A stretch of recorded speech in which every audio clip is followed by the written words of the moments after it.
wanted to act like I was froze in time. Hey, family. What's up, family? This is Steve Copeland from the Couch Conversation. Steve Copeland from the Couch Conversation. Steve Copeland from the Couch Conversation. Steve Copeland from the Couch Conversation.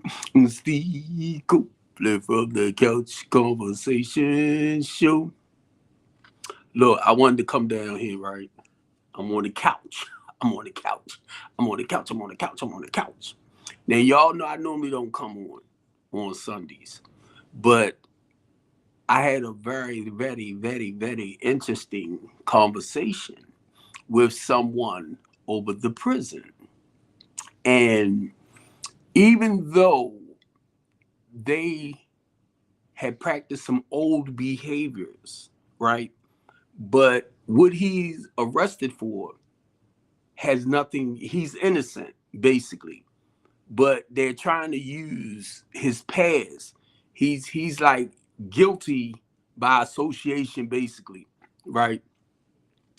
And they're trying to use that to keep him incarcerated. Now, I just had the desire to come on, right? Because I accepted 3 of his phone calls.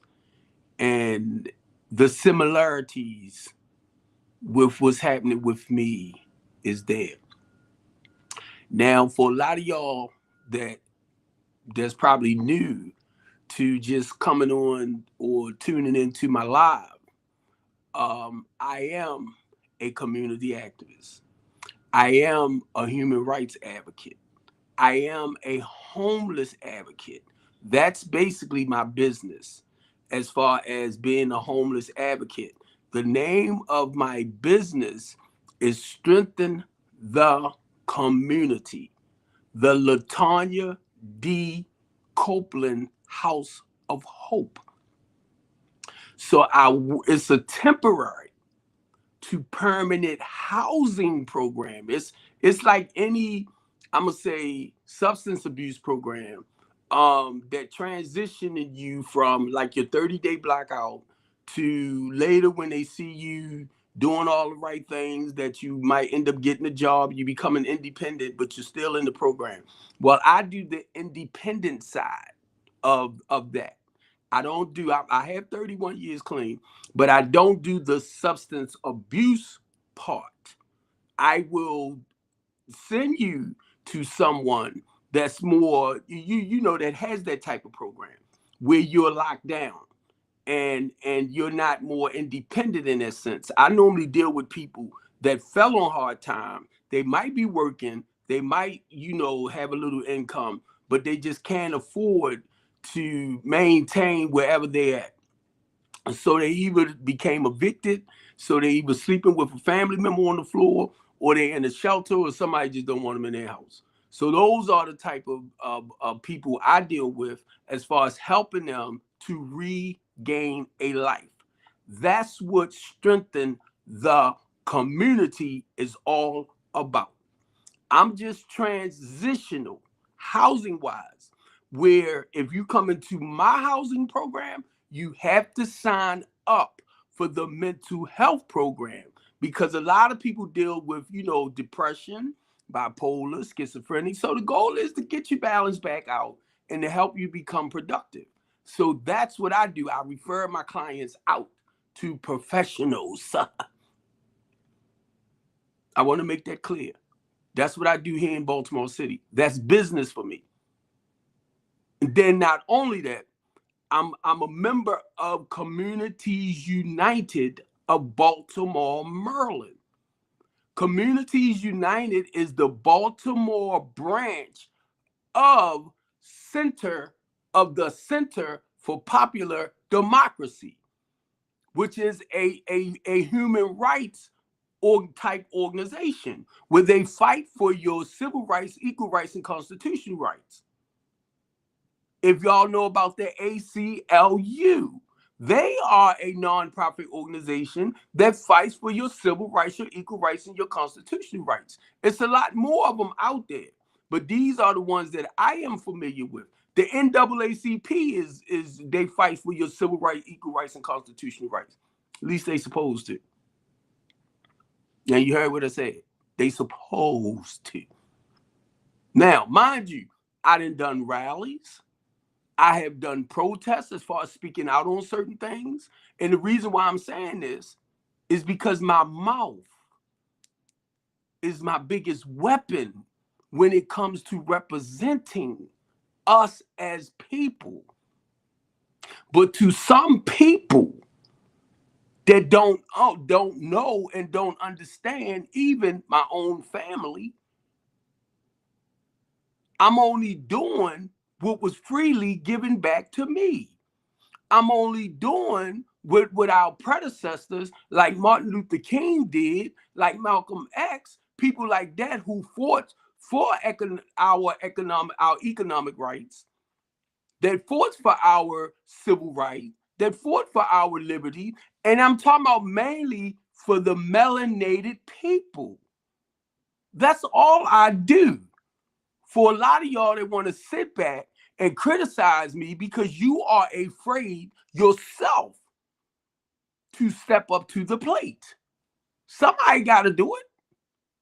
So as a result of that, me and the Eastern District Police Department got into it last year that I recorded a lot. Like when they cut their camera on, I videotaped it. So a lot of y'all seen what I was going through dealing with them. And the only reason why I involved the Eastern District Police Department into my housing program or my business is because I work with people with mental illnesses. And the whole goal, one was off his medication. And I needed him to get back on his medication. So I had to get him signed away, where we could get him back on his medication. But rather than the Eastern District Police Department doing what they were supposed to have done, they kept coming up against me. So we would argue. For a lot of y'all that's seen everything, that's why we was arguing.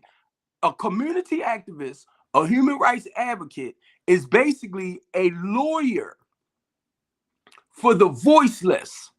So I don't get paid like most of your lawyers and some of your human rights advocates too. I'm more like a volunteer in that sense. So I don't get paid to go back into the community to help out. For a lot of y'all that think Steve Copeland don't have it all, that's y'all who don't take the time out to find out why he do what he do.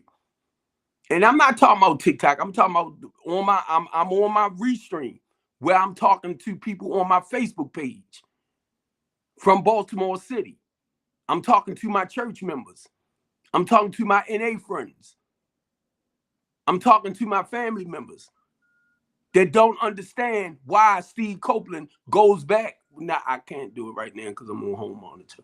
But why he goes back into the community, or why he come on his live and publicly put out information like this. I'm no different than anybody else that does this type of stuff. Because you might not have the courage or the balls to actually come out and fight for your people that's afraid to fight for themselves. Don't look at me. Then again, too, I was getting ready to say, yo, probably right, as this crazy deranged man, because it do takes a crazy deranged person to do what we do. But y'all don't realize, too, whenever I run off at my mouth, even like this, I put my life on the line. So that's why a lot of y'all, I wouldn't do that. I wouldn't do that. Listen to how it sounds. I wouldn't do that. I wouldn't do that. Listen to how it sounds. He talks too much. This the coffee. Y'all know I got to come in with my routine, right? This the coffee.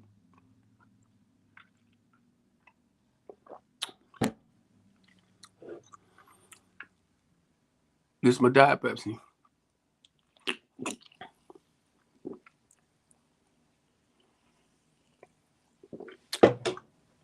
I wasn't gonna come on.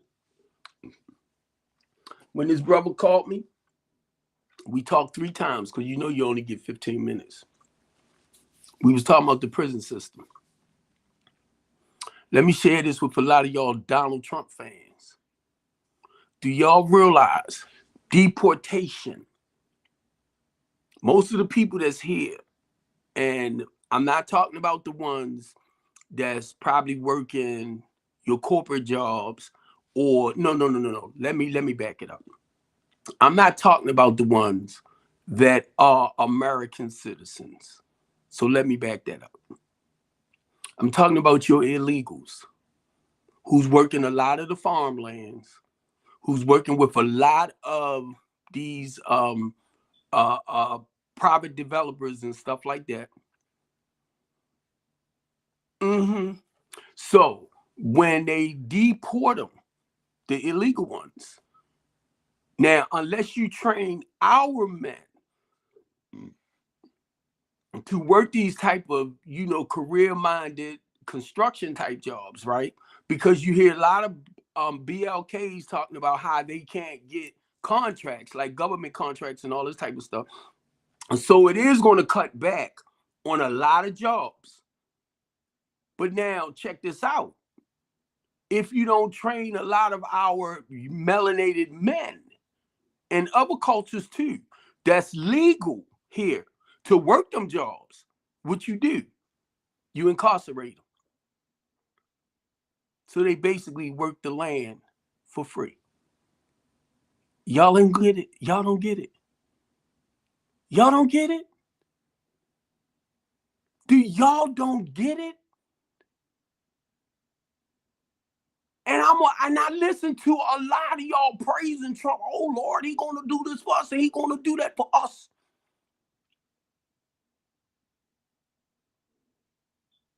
Y'all don't get it. You arrest as many poor people as you can, because that's why you got the state and the government funding come from taxes money, taxpayer money. So the less you have to put out, like Medicaid and all of that, right, is the more money they save. Y'all don't understand that? So what you do, and it's not just the melanated men, that's like what, 95% that's in the prisons? Look at the other cultures. Your Hispanics, your Mexicans. And I didn't even say the YTs. Yeah, in certain areas and cities, there's more of them, but most of them are poor or in gangs. So the goal is to get them off the streets, which is true. But then when you get them off the street, they in that big slave camp called the prison.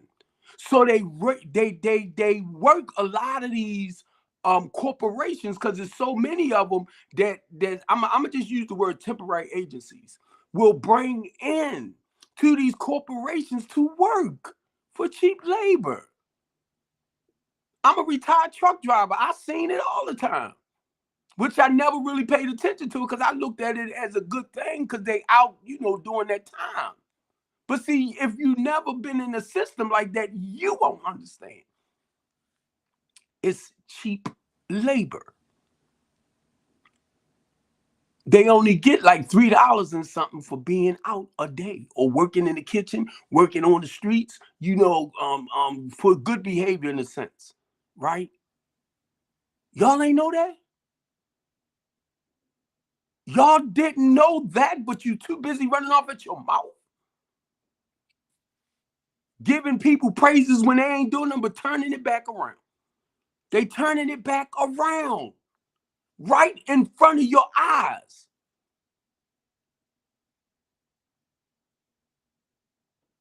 And then when it takes somebody like me who's in the community, trying to encourage and motivate our guys, letting them know that you can do better as far as not, if you want to move away from that destructive lifestyle. Oh, no, we can't have him doing that. Then they out there, they done said it where they taking each other out like crazy.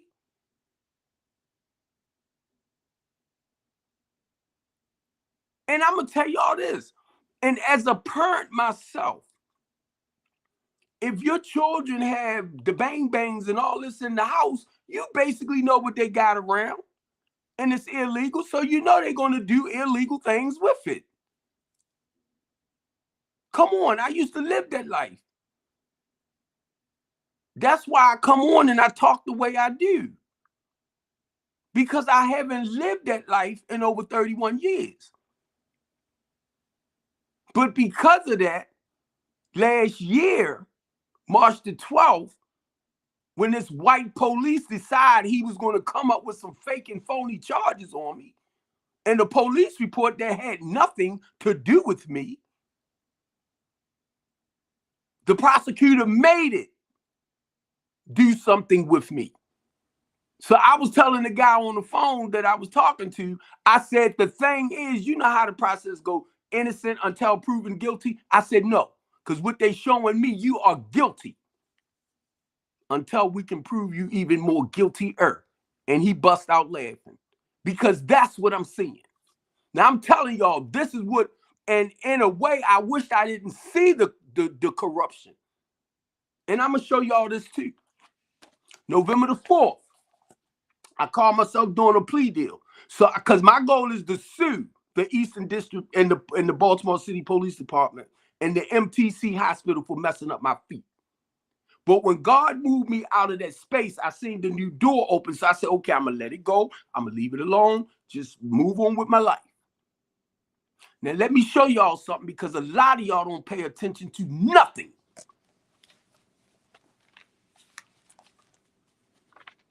That Monday, when I did the plea deal, right? It's supposed to have been time served and all this stuff, right? The guy, the secretary that does the paperwork and stuff, I'm trying to see where my copy at.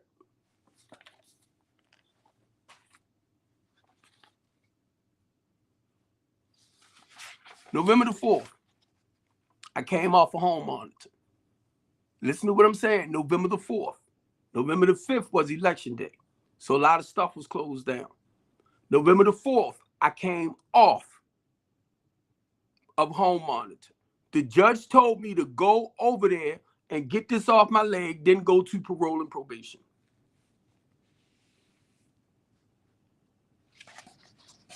Wednesday, because parole and probation was closed.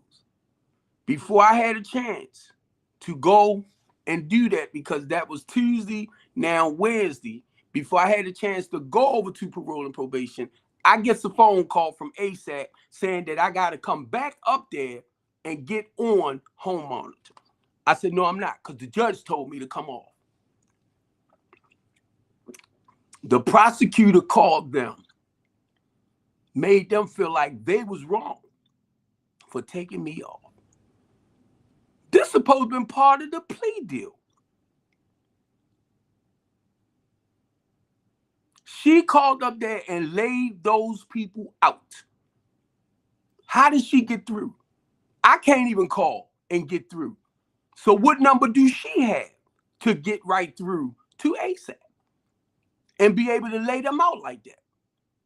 They said she called up there and wowed them out. The prosecutor. So I already know what the judge said. I already know what the plea deal was all about, except for this probation thing. I don't know where that came from. But anyway, right? I'm trying to be accepting. I'm trying to be open-minded right now. Check this out, because I'm showing y'all how they screw us. This is the paper stuff that ASAP gave me, that the lady supposed to have faxed to them saying that the judge, look at this right here. Y'all see this black scratched out stuff? Where this come from? Do y'all think the secretary, the judge secretary, will give me paper that I had to sign, agreement paper, for what we settled with, and it come out like this? I said, I bet you any amount of money. Because mind you, this was on a Monday. I came off of this home detention. Tuesday was election. How in the hell she that fast? She gets down to the court, talk to the judge to get the approval for this. I believe that woman had this shit in that damn office. Excuse my language, y'all. Excuse my language. Because they all in cahoots together. All of them. Now, why? This is unprofessional.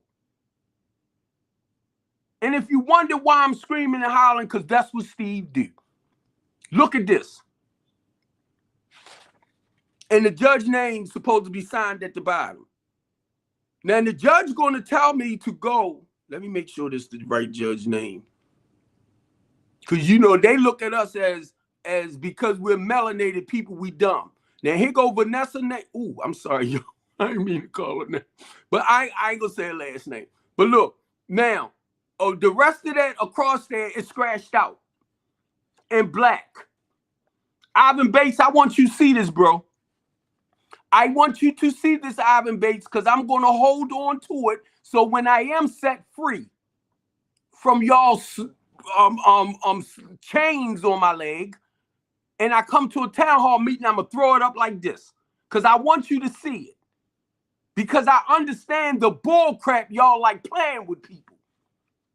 But like I said, they mess with the wrong big mouth, bald head, black mouth, big mouth, bald head, black, no teeth, front teeth, bald head dude.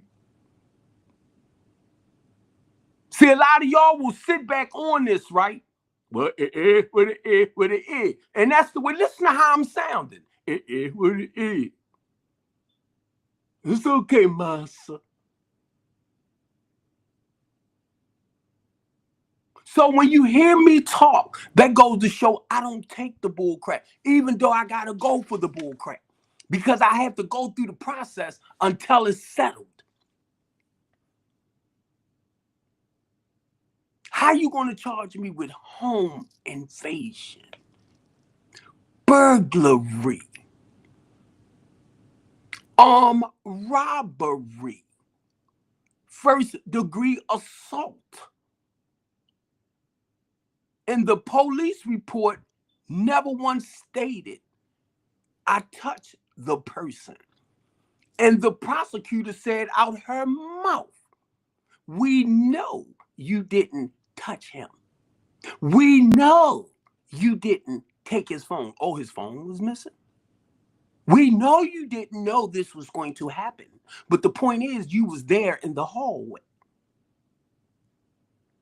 So you're guilty by association. Vanessa, I know Ivan Bates. That sucker guilty by knowing me. I helped him in his first campaign when he ran for state's attorney. I helped him in his second. Vanessa, did he tell you that? Brandon Scott. I remember when he was a young boy running around at Park Heights. Did you ask him that, Vanessa? Did you talk to anyone and they told you that I fought to get the eye in the sky over Baltimore City to help reduce the homicide rate, Vanessa? Did you talk with anybody for them to let you know I spoke on the minimum wage twice and we got that bill passed, Vanessa? Did you talk with Bill Henry and Jason to understand as a community activist that we worked with them, with Communities United and them, to get that bill passed for slumlords to become licensed landlords, Vanessa? You went off a freaking police report because he was mad with me because he gave my client permission twice to bust down my back door. That was burglary. He didn't lock him up. And I reported him to his supervisor, the officer. That's why he couldn't wait to try to throw something at me. His lieutenant had just came out on March the 5th to ask me, because we was arguing with each other, the officers, the street officers and sergeants. Because number one, I know they're taught a certain way and they have to stick to what they was taught. Well, let me help you understand how we do stuff over here. They didn't want to hear it. And everything they told me to do. I am a business. I do transitional housing. So I won't evict you, but I will put you somewhere that's more helpful to you, that's more structured. And I'm telling these people that. I'm talking about the Eastern District freaking police departments. I even talked with their major and captain to tell him the hell I was going through with the street officers.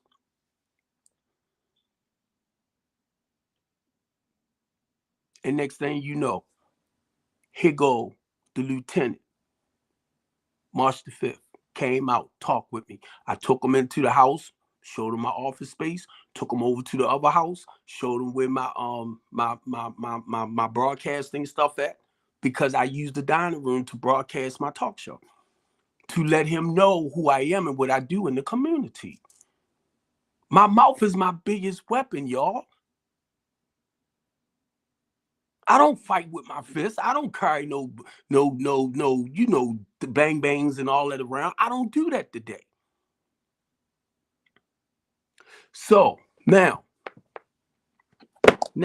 oh God, I gotta get me a case for this phone.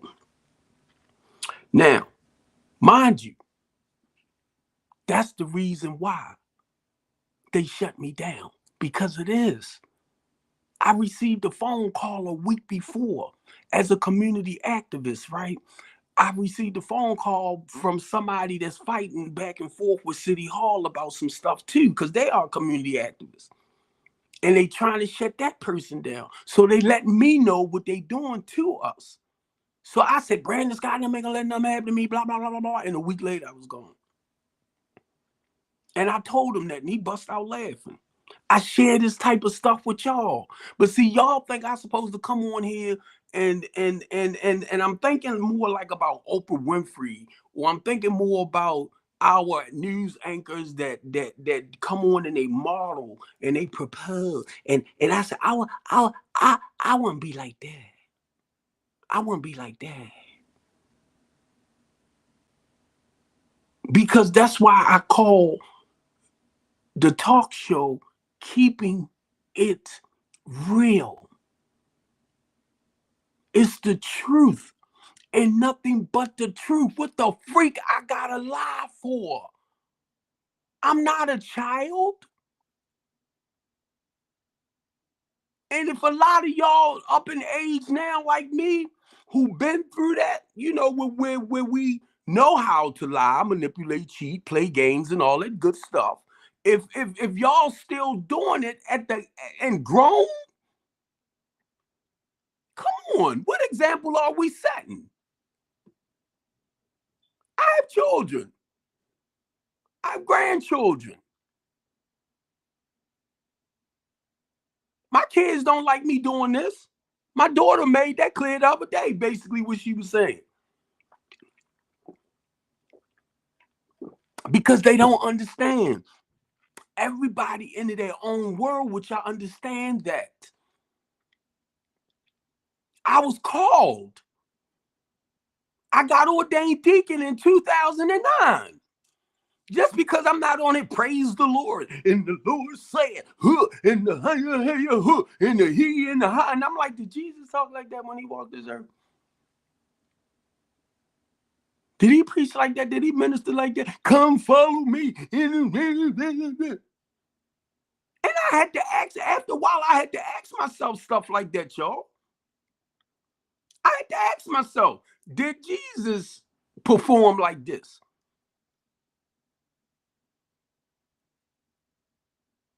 So when I come simple. I come plain. I mean, come plain. I mean, plain, not complain. But when I come, I keep it simple and plain. That's all I'm saying. I'm not a well-rounded, educated man where I can talk real knowledgeable. I understand certain words. I just, the vocabulary wise, I have to speak from where I'm at. So I have to keep it real, y'all. And a lot of my so-called associates, because I realized a lot of y'all that I call friends, that I thought was my friends, y'all not. Y'all not. But I realize I'm not the only one. I look at how y'all treat Cherie Rogers. I look at how y'all treat Marlo Hargrove. I look at how y'all treat Squeaky. These people don't get government funding yet, but they do some amazing work in the community.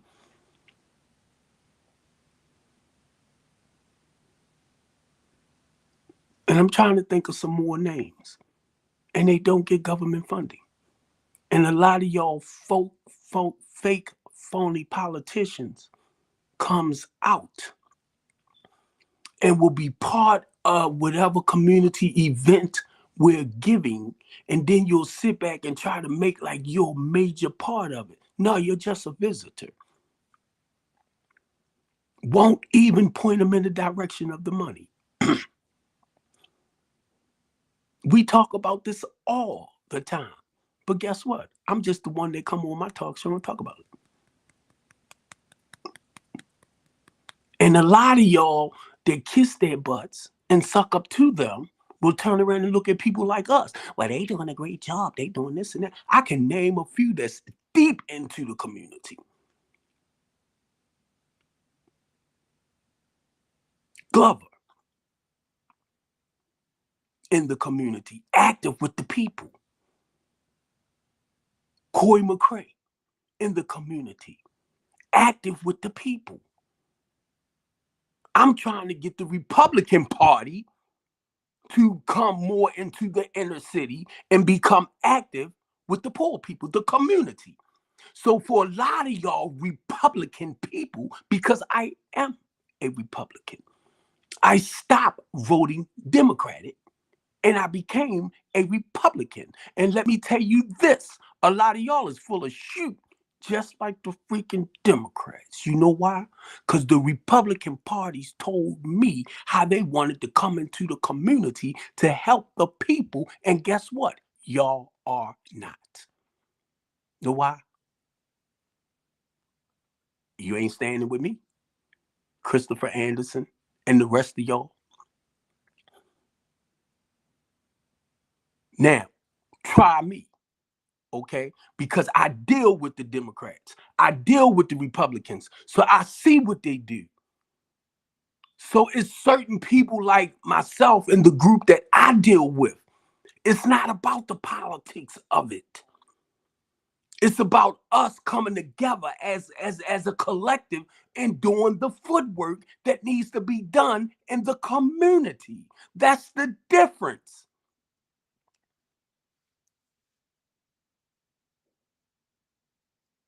Understand you got to separate business from politics.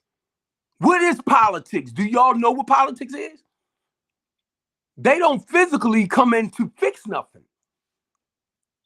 It's the businesses. It's the nonprofits. It's the people that's in the community that does the footwork. So what is Trump going to come in the community and do? Well, see, Trump policies. Trump don't write policies. It might be policies on whatever page y'all are on that he didn't write, because if y'all look at it, most of the time the president is always on the move. So what time do they have? This man don't even have time to deal with his young son and his young wife. Y'all don't pay attention to that, do you? But he a great man. He ain't even involved in his family's life because he's too busy running around trying to do whatever he can to continue. He's a billionaire growing his money. He's a businessman. He's not a politician. And he told y'all that. I was at Kimberly Classic event when he was running for the second time after his fourth term. And I watched him walk down the aisle by himself. I said, wow, that's an amazing man. But see, I know what it is with business. Some people, not everybody, lying, manipulating, no good son of a sea biscuit. This man filed bankruptcy, what, 6 times? I was going to say 7. You know why you filed bankruptcy? Mainly from a billionaire standpoint. You file bankruptcy so you won't have to pay the people that you owe the money to back. And y'all praise that?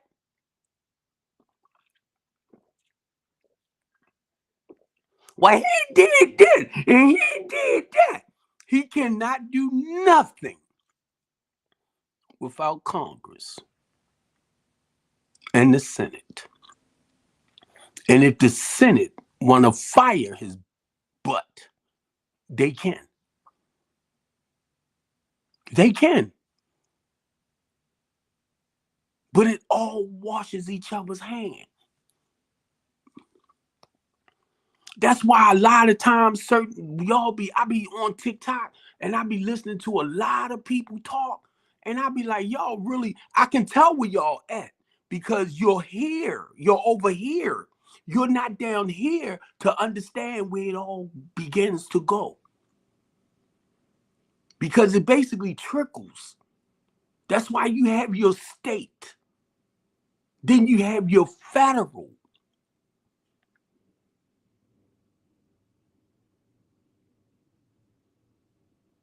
That's why you have your 3 branches of government.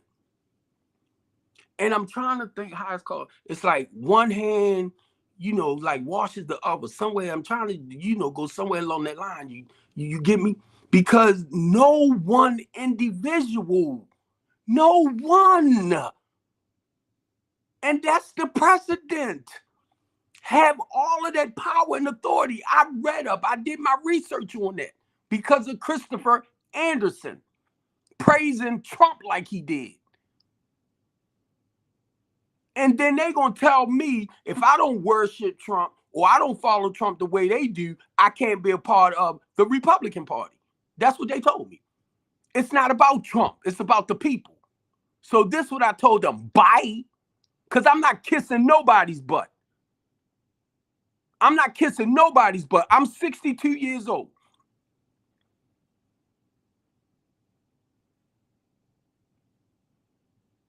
Whatever my morals and values are, I am a loving, caring, kind, considerate person. And if it came down to me really being afraid of something that had to protect me, I'm no different than these young men on the streets or the ones that's on the streets. I just choose not to practice that way of life. I don't carry no gun. Bang, bang, bang, bang, bang, tick-tock. And I don't carry no knife. Know why? Because I used to use them. So it's not a human being that walked this earth. I don't care what you got on, the badge or not. You are human like me. And I'm not threatening nobody. I'm not doing none of that. That's just what I begin to understand, over life, that people can only do what you allow them. You know what I mean? And guess what? I didn't charge myself with 17 charges last year for some of y'all blockhead people. Christopher Anderson, I'm going to throw your name out because I love you, bro. I love you. That's my man, yo. That's my man. But I had to put him out because he posts a lot of stuff, right? But that's my man. I always go after him right now. And I'm like, I love you. And he's a minister, so I like picking with him because he's a Republican.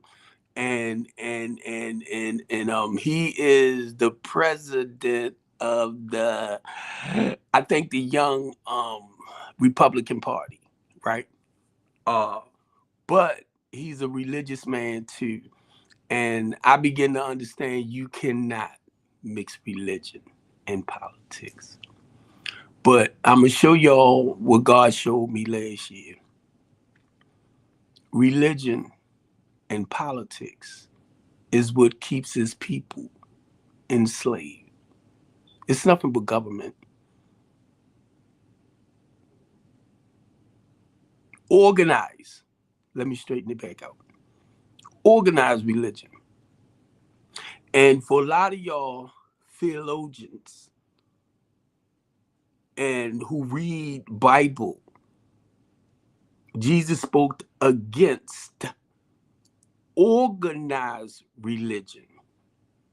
Jesus was not a religious man. Do your research. When you hear me talk about being a Christian or being Christ-like, basically what I'm saying, listen to what I just said, Christ-like. Read Philippians. I never hear y'all talk about that. The 2nd chapter. You're so used to quoting Matthews, Mark, Luke, John, Paul, Timothy, Isaiah. I'm going to say Jehovah. Y'all are so used to quoting scripture, but you don't compare it to, dang, I live like they live. Or certain, you don't compare it to your own life. I was told your story is there. So I understand I'm walking in the footsteps of some great people that God used. That's why he's using this big mouth bald head dude right here. My mouth is my biggest weapon. That's why a lot of people don't like it. And it's not personal. It's just I have my way of, delivering a message. I'm not sitting here, well, for thou sake, God said, or the Lord said, and I'll be like, wait a minute, did Jesus talk like that? Did the apostles talk like that? And then when I read about Jesus, how he came and he embraced, like, that prostitute, that whoremonger, that person like myself, that person with an addictive, lifestyle and stuff like that, right? And he hugged them and told them, I love you no matter what, no matter what's going on in your life. And that's what I do. Oh, you hungry? Come on, I'm going to take you, get you something to eat. Oh, you need some new clothing? If I got the finances, I'm going to get some new clothing. So guess what? I got clothes on my truck that was donated to me. I can't even get to the truck right now because I'm on home monitor. I got furniture on the truck. I can't even get to the truck because I'm on home monitor. I can't even get to my green truck, which I need a battery for it. I can't go but so far. I can't even get to my own stuff.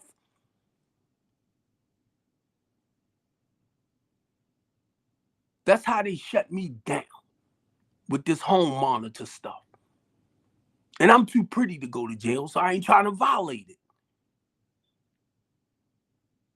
Shut them down.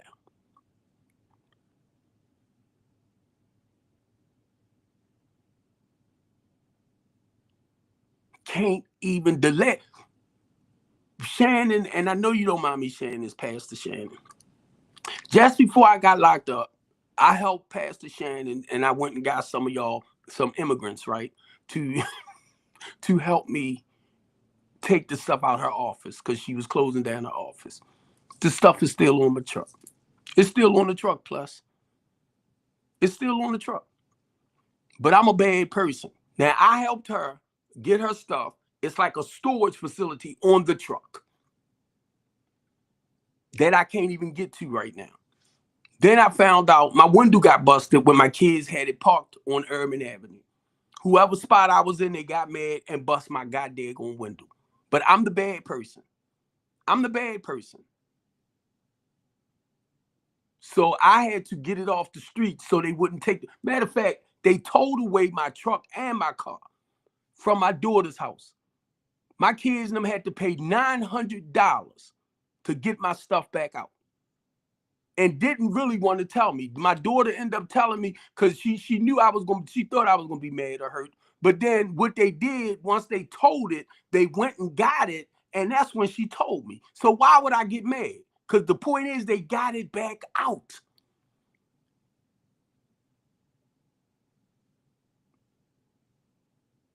And I hate the fact I asked y'all to help me. And I know a lot, and I'm not talking about the ones that can't financially help. I'm not talking about y'all. I know a lot of pastors, bishops, ministers, elders, church people who have extra funding that can help us do what we do towards the community. This is what Christ came here for. I can't tell you about Elijah or whatever his name is, Muhammad. I can't tell you about him because I don't study that. But I'll listen if you tell me how he did what he did when he was here during that time. Matter of fact, I got pamphlets and books and stuff that a guy gave me in prison that I can read. I read up about him because I wanted to know why God chose him. See, when you want to teach somebody something, help them better understand why. I'm not a Muslim.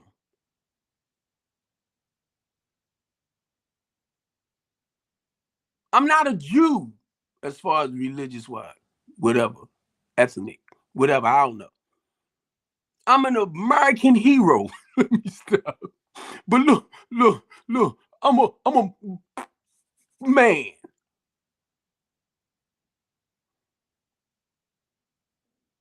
with a big mouth. I'm tired of talking. I ain't lying. I'm tired of speaking out. I am tired. And I know some of y'all might be, well, why don't you shut up? Guess what? I asked God.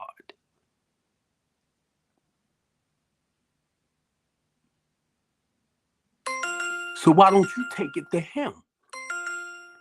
Since y'all want to be so smart. Because guess what?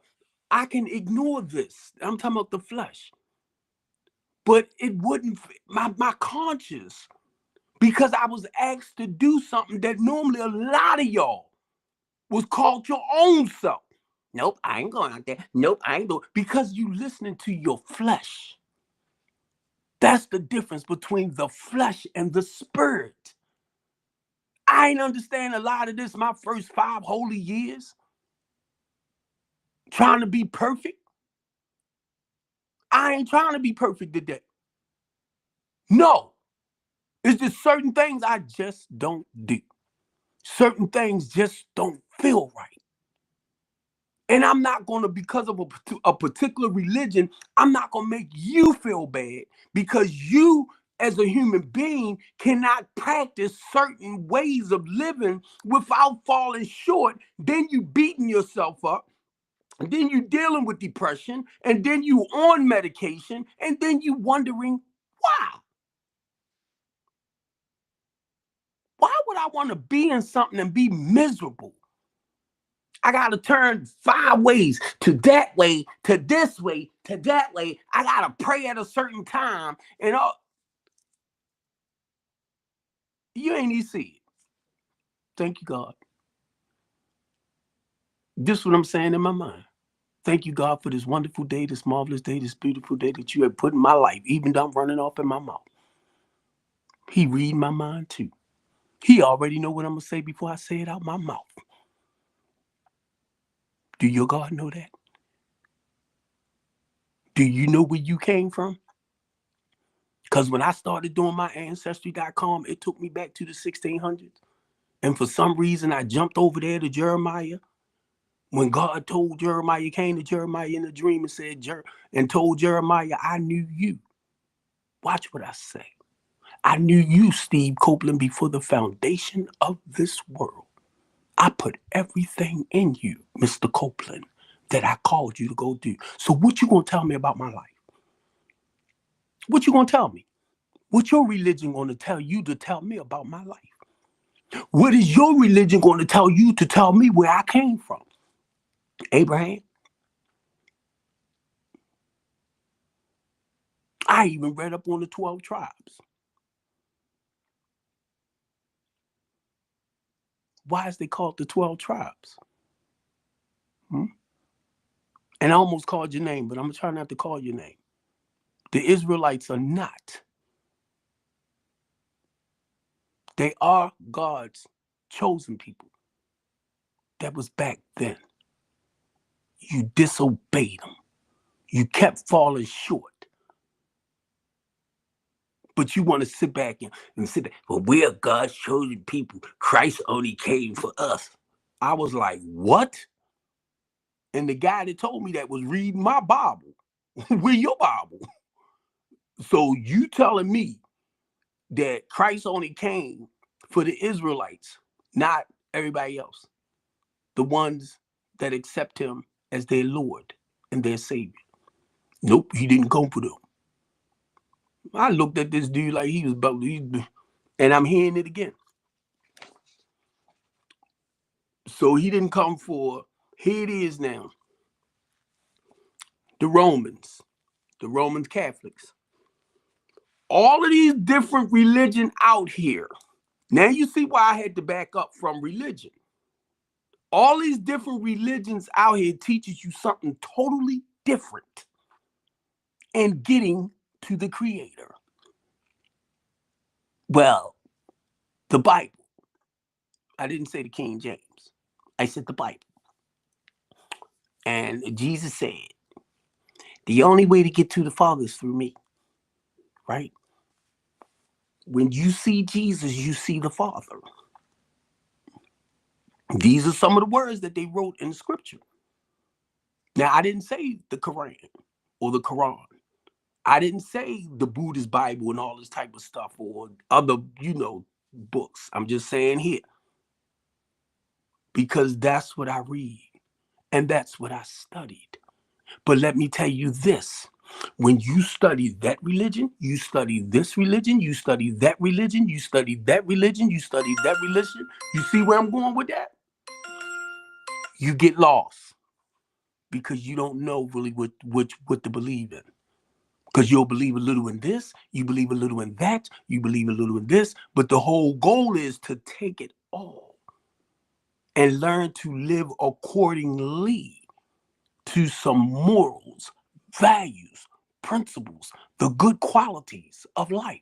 That's why I don't care what your religion is. I always ask people this. Have you gained a spiritual connection within your religion?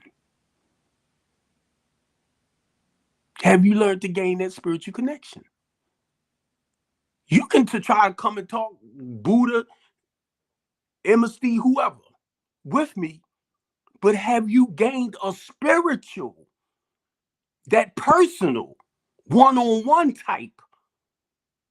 Because some of us began to move in that direction. Now, I'm not pushing, I can't push what I understand because I understand God don't work with everybody in one way. But y'all want to try to make people think that's what he do. No. I believed that at first, but then when I started reading and studying on a personal note, and I started seeing how God deals with people in his own individual way, and I know the Bible tells me the only way to get to the Father is through the Son. But see what y'all do, a lot of religion, Geno Jennings, you preach hell. You preach hell.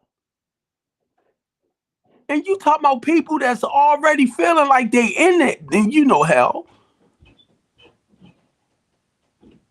But you preach condemnation. I don't care if they are religious people, spiritual people, celebrities, politicians. I listen to this man. This man condemn everybody except himself.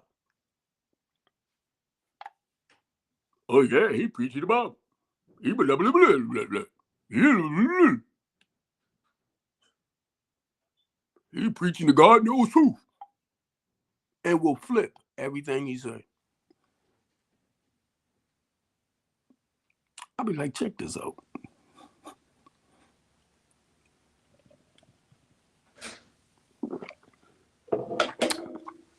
We got women come as they are. Beautiful women, sexy women, gorgeous women. Do that means I need to have them? Do that means I need to lust over you? Girl, you fine as all outdoors. When I start disrespecting you as a man, yes, I'm sinning against you. Because I'm lusting and I'm disrespecting you. You have the right to wear what you want, wherever you feel comfortable. I don't have the right as a man to disrespect you.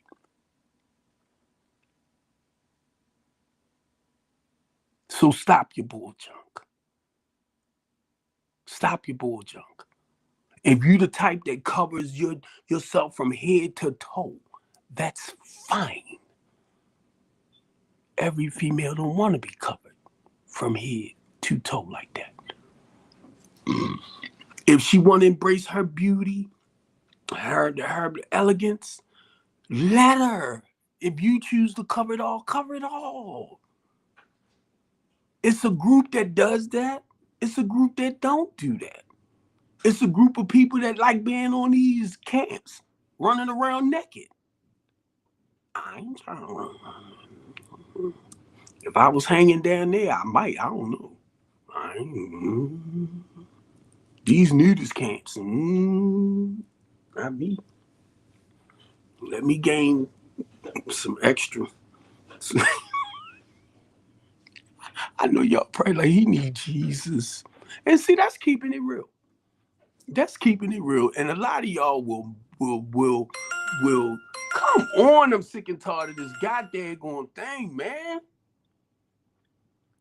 Darn. That's my is it on? Yeah. That's my daggone Dexicon. Now I got sugar free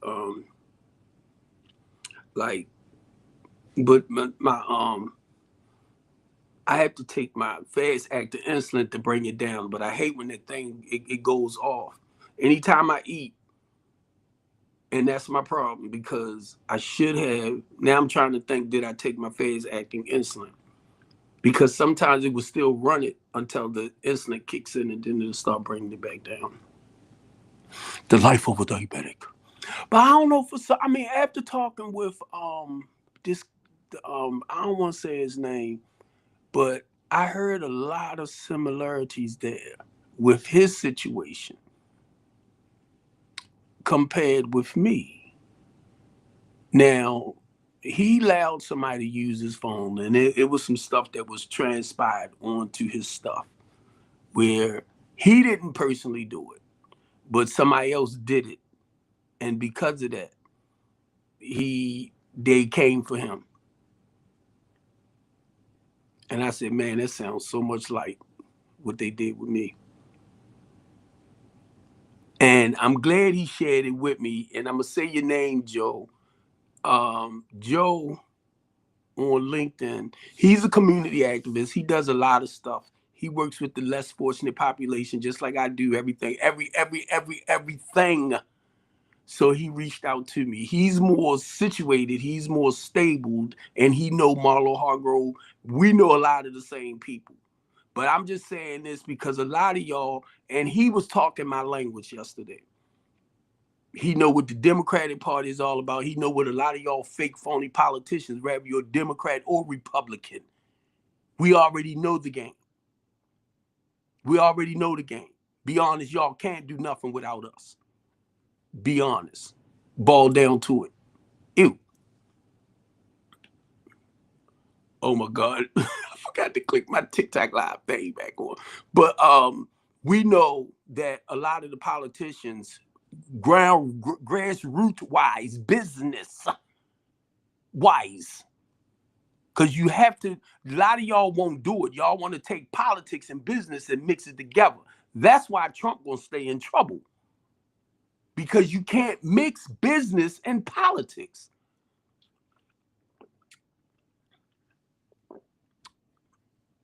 He's a businessman, so his goal is to run whatever like a business and to profit from it. Y'all don't get it.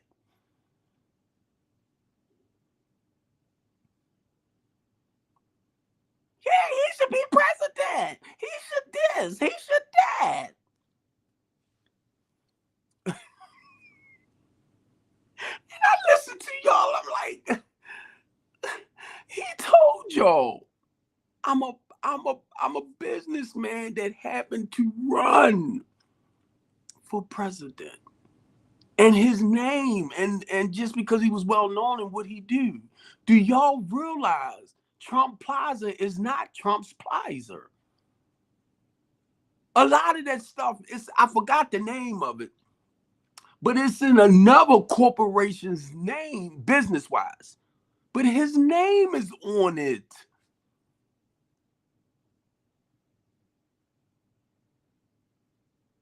So he gets a cut out of it. This man been riding the same. This is his second, going into a second term of being president. How long he been riding the same jet, the same 747?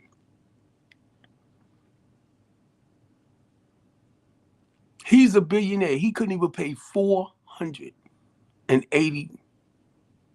million and some dollars. He couldn't just pay it. Y'all started paying it. I don't get it. His wife, the money she spent on clothes, makeup, and stuff like that, who paying that?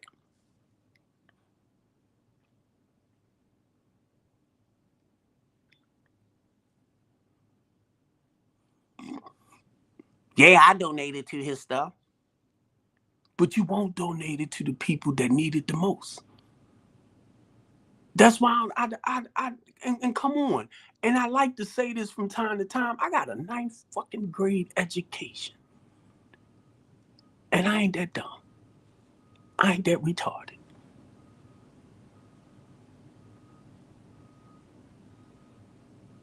I use my own personal experience in doing what I do, and I got involved in the community stuff, so that teaches me about politics, the difference between like politics, the difference between nonprofits, the difference between your LLC. You gotta understand it in order to have a voice to put out there. Some of y'all read information and come back and want to feed everybody this. And guess what I do? I have to go on fact checker to see if what you're saying is correct. And who's to say that on fact checker is still correct? Because this gathered information still.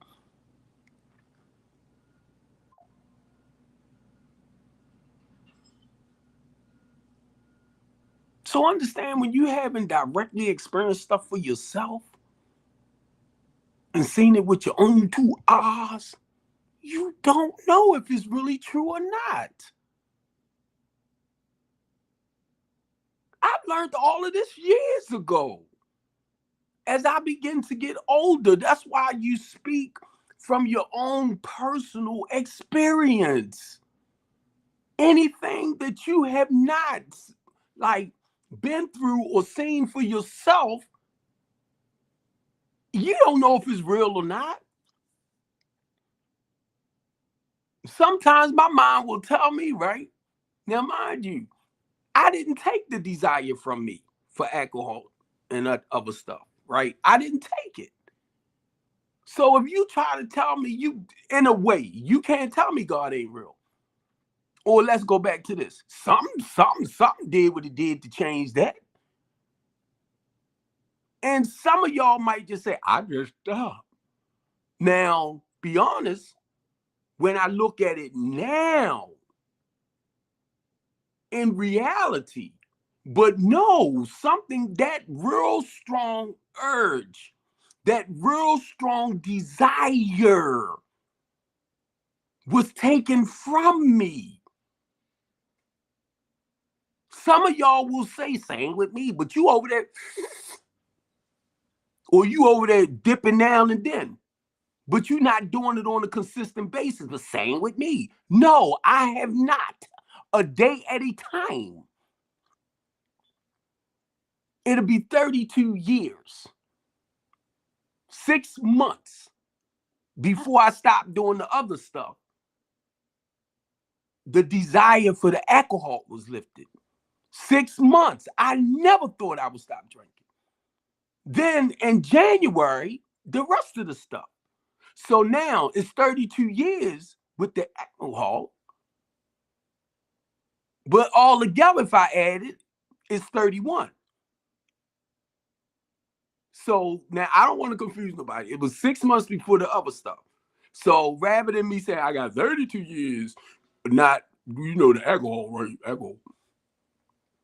And I have actually 31 years. So it's 6 months before with the alcohol and then the other stuff. So when I say January will be 32 years, I'm just throwing everything together of me not having, a day at a time.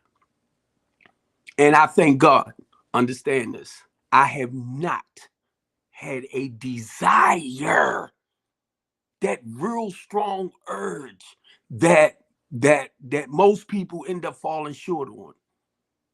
See, I know the difference today than having a thought compared to that real strong desire where I just got to go get it. I don't never want to use again. And I'm only talking like right now. Because tomorrow is not promised. So I have to focus on right now.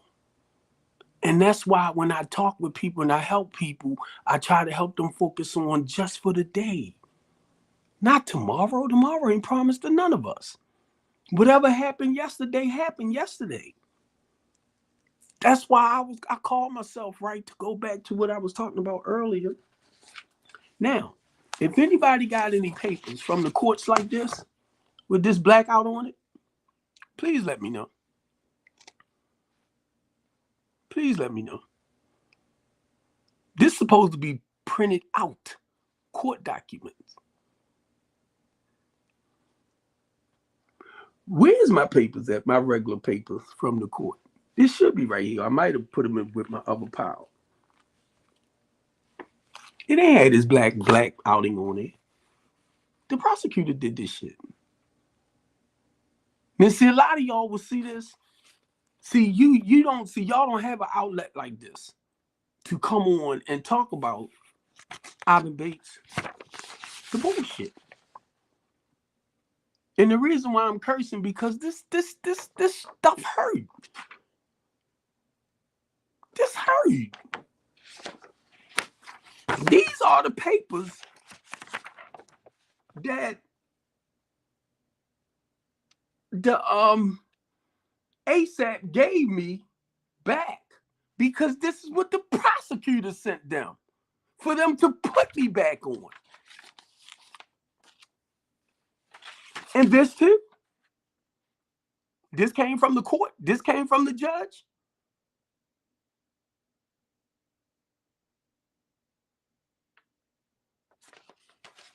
Let me share this with y'all, right? This is not 1619. Okay? This not 1619. He gonna get in trouble. Massa gonna get him. Because that's the mentality that a lot of us as brown-skinned people have. He gonna get himself in trouble.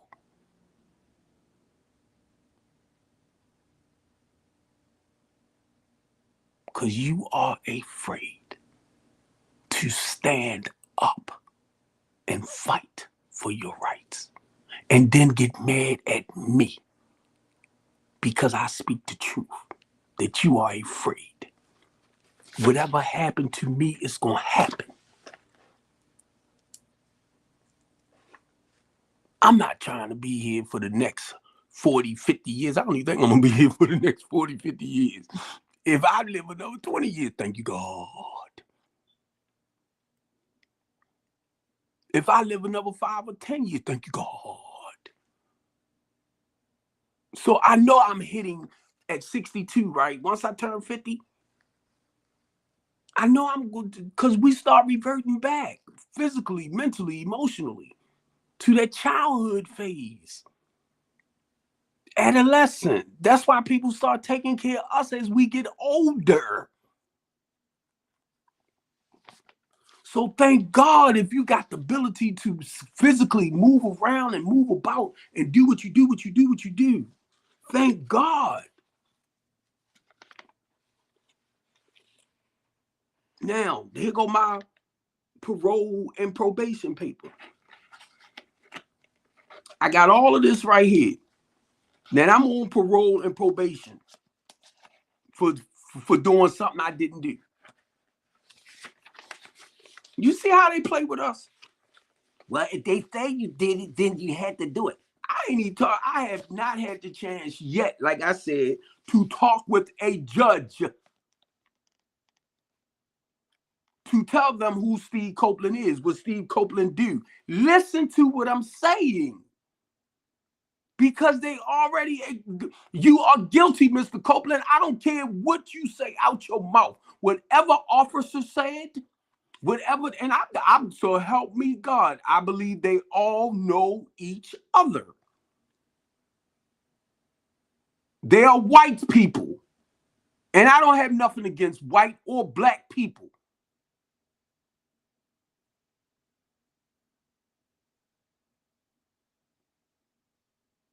But I'm just letting you know what's happening to me and what I'm seeing as a community organizer, as a community activist. That's why I do this the way I do it. I am not an anchor. I am not one of your newscasters. I am a big mouth, bald head broadcaster. I have a network that I can come on and talk about the rights and the wrongs. That's why I do what I do. When I say the rights and the wrong, even your justice system have a way of screwing you. Now, somebody tell me, how you gonna charge me once again with home invasion, burglary, and this is not no goddamn landlord-tenant stuff. Because every time I say it, somebody that had property and rented that property out, I said, this is not landlord-tenant. I'm the tenant. These people are my clients. This is a housing program. And they will go right back to, well, see, this what you... I am the tenant. I signed the lease. My clients aren't the tenants. They are in a transitional housing program. Well, see, I rent out rooms. Well, did they sign a lease agreement? Did they? No, I don't do lease agreements because it's no guarantee they're going to stay. Well, see, that's your problem. No, it's not. Because it's called a verbal. It's called verbal. It's like month to month. And not only that, check this out. I can give you 14 days. I can give you 7. I can give you 72 hours. Mm-hmm. You know why? Because I had to read up the difference. And the regular lease and rental agreement. Do y'all know? There are two there are two agreements, different agreements itself, a lease and a rental? Because people don't do the research to find out stuff. I had to dig deep more deeper because of what I do business wise.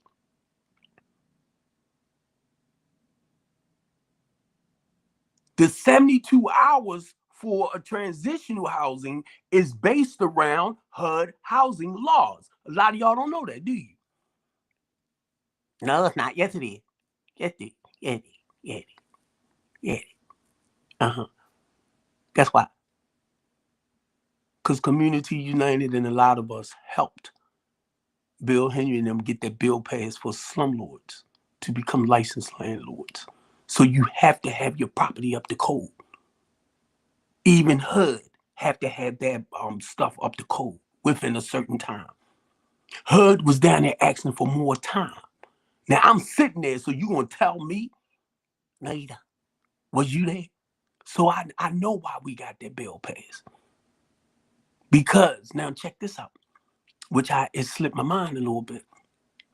The reason why they got this bill passed because they believe the reason why our children are acting out the way they are acting out because of the lead, because of the mold, and because of the rat or the mouse droppings.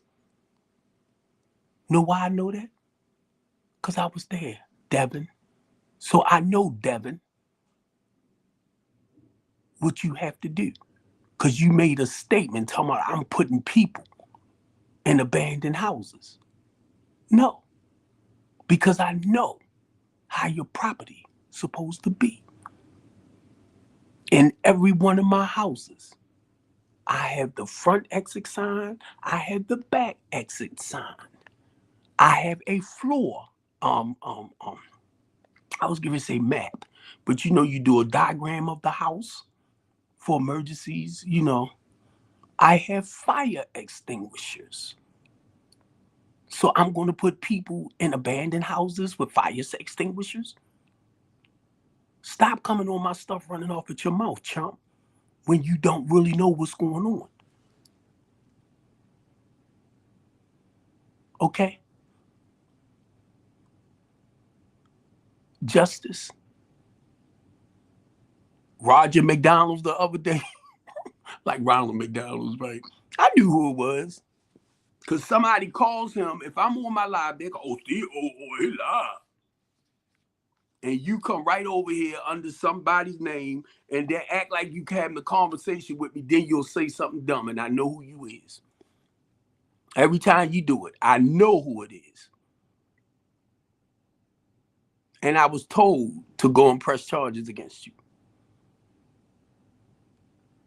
They gave me your address and everything for where you live at in Forestville, Maryland. I give it say Temple Hills.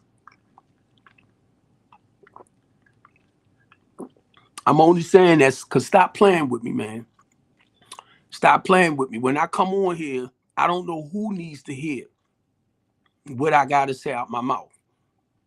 But then you got somebody that's following me. I wouldn't be surprised if you don't be peeping while I'm in the shower. And I know you don't know where I live at, bro, but I would be surprised. I wouldn't be surprised. Because I know you in the background right now listening to me. And it's a lot of y'all like that. Why do we do each other like that? Why do we feel like we got to sit up here and you have a melanated man that do not have to do this? Put his life on the line. And you want to try to destroy it? A lot of y'all should be ashamed of yourself.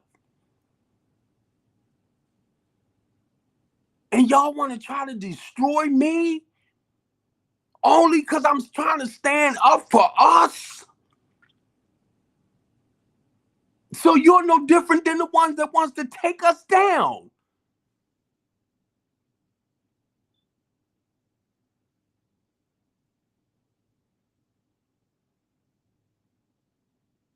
And I'm doing this because guess what? I was listening to this pastor the other day, right? Bearded up and everything. And he was coming hard. But he was talking real stuff. And I'm sitting up here and please, sometimes I'll be like, yeah, I want to do this better. I want to do that better. I want to act like this. I want to act like that. That's not me. That's not me. And I'm sitting up here and I'm listening to this guy, right? And he's coming, but he's doing basically scripture wise how, certain pastors and bishops and ministers or whoever can use this to harm the people. I'm like, wow. I said, I like him because he's real.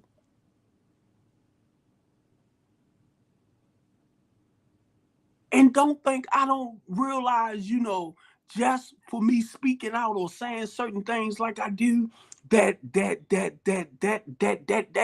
it can cause a lot of havoc. I already know that. Look what's happening to me. My thing is, if you're a corrupt, no good son of a sea biscuit, do it, but do it over there. Our polices, our elected officials, keep your bull crap over there. If that's your job, that's your purpose, is to destroy people's lives. Keep it right there. That's your job. That's what God created you for. And he created me to run off at this mouth here in another way. So you continue doing your job, and I'll continue doing my job. But mine is more like based around Jesus Christ. Who yours based around? When you got to rob and steal and take from your own people, accuse people of stuff that they didn't do, officer, detective, you don't even know me. And you know what my lawyer told me? That the prosecutor think I'm the worst daggone thing you ever want to meet. I said, oh, she don't know me. Because I had called protective service on the female client for the way she was treating her daughter. You should have asked me why. You wench. You should have asked me why. And I would have explained it to you. You already said she's dealing with bipolar, schizophrenic, and all of that. So you didn't understand why? And you supposed to be so bright, so intelligent, assistant state's attorney. I was trying to protect her daughter.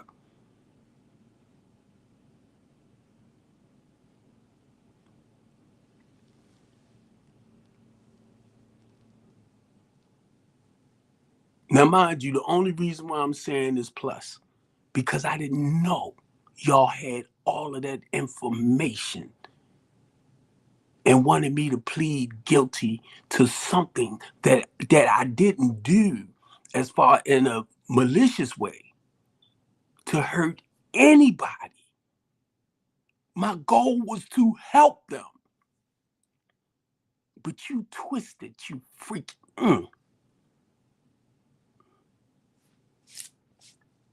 You twisted. You and that other white boy. All of y'all, white people. And y'all just showed me how y'all screw the freaking black man. Keep doing it. That's why I don't care to let nobody know where I live. Plus, I mean, not you, I'm just saying. I don't care to let them sorry suckers know where I'm at. The police stopped my daughter one day in my truck, my green car, and said, ooh, I thought it was your father. Tell your father I said hi. I said, give me his name and stuff. Don't mess with my kids. But guess what? Every police officer at the Eastern District, the majority of them knew that I was, what I do and helping to build up in the community.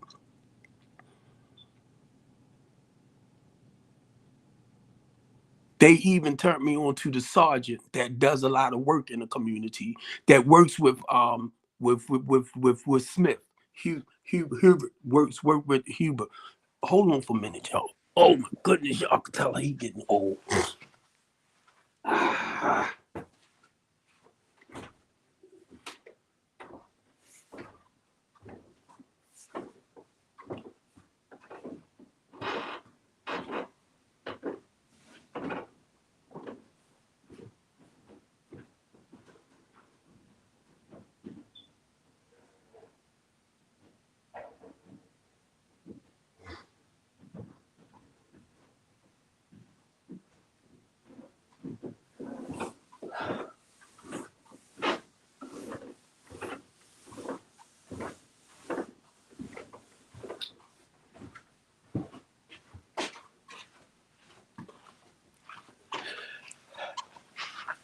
I had to go check on my. I was boiling some chicken, so I was trying to make sure it wasn't sticking. Um,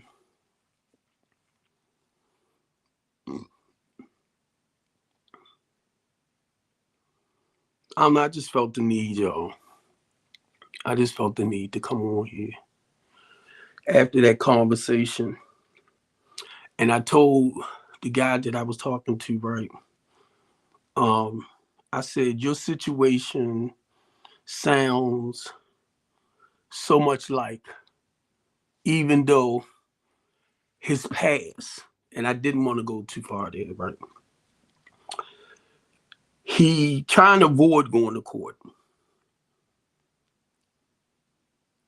So his he was real positive, y'all, about, you know, everything.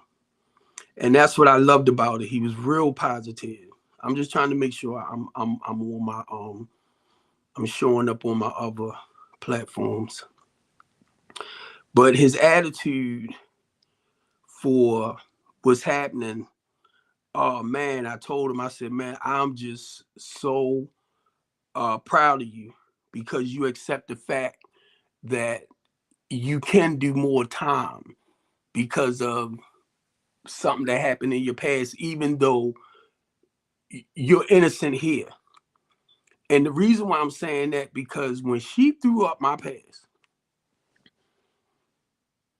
with the Middle River thing, with Kelly Vaughn and them,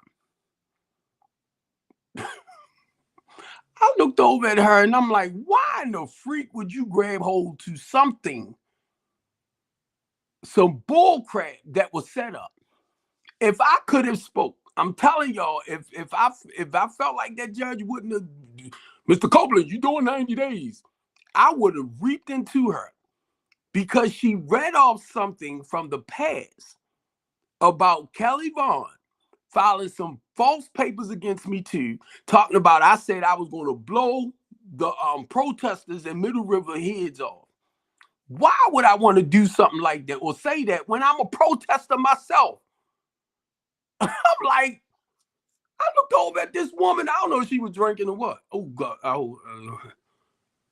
But I'm like, why would you do that? You're going to take something that was thrown out, but I didn't get it off my record, because none of this stuff tend to hinder me from anything. I'm not working. I retired from trucking.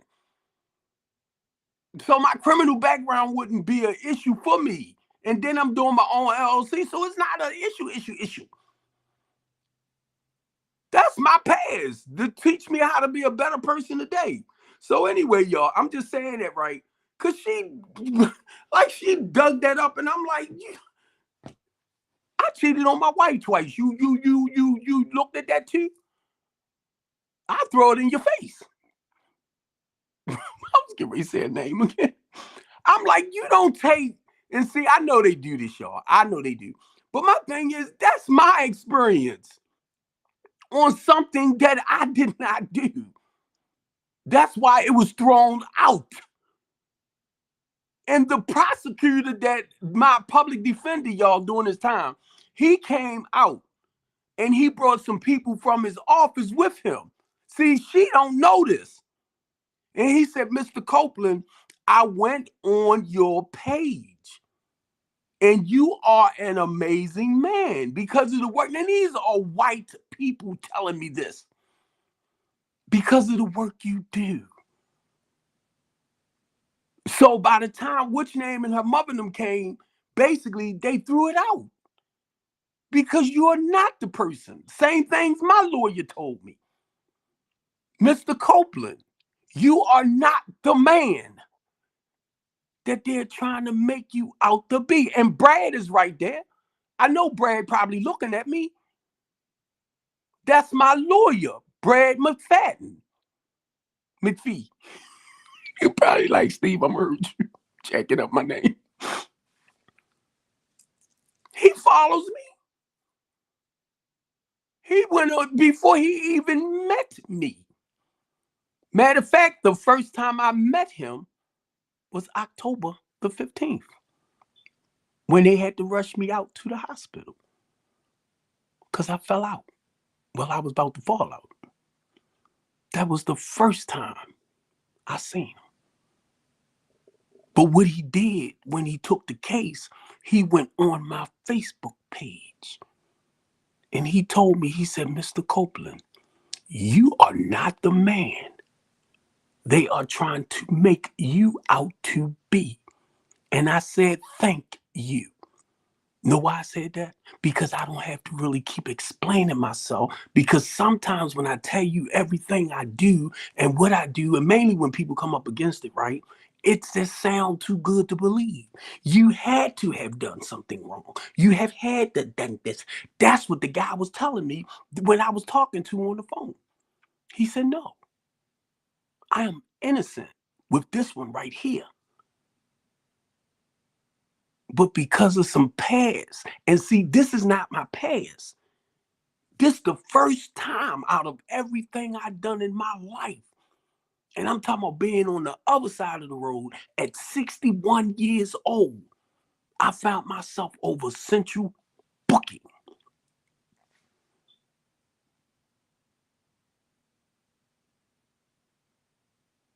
And then MTC. Because of some bullcrap two people decided to do to shut me down. And I told him, I said, it's not about my clients. I said, this is about the Eastern District Police Department. I didn't go downtown. The officer did 15 charges. The detective, because she didn't like me explaining what was what, right? She just wanted me to say yes or no. Oh, you gonna dictate the thing too? She gets mad. I got 15 charges. She went back to January and created a charge between me and what's your name's sister from texting each other. So she had to get that information from her brother to go to January to bring that into March. I asked my lawyer, I said, how did that get here? He said, I don't know. I know you don't, because the detective did it. Y'all better listen. Y'all better listen. Because I told a lot of the inmates over the prisons, the ones that was having the issue with the Eastern District Police Department like me, that I'm going to be talking about this on my show. So a lot of y'all that's in here because of some bull junk they did, and guess what? I sends it over to Baltimore Crime and Homicide. Why would I do all of that if I'm guilty? Why would I open up a can of worms? I call myself trying to shut this door. So if you in your head and you like, he shouldn't this, he shouldn't that, be honest with you, I believe, I agree. I was trying to shut it. But because it all came about, I said, maybe God don't want it shut yet.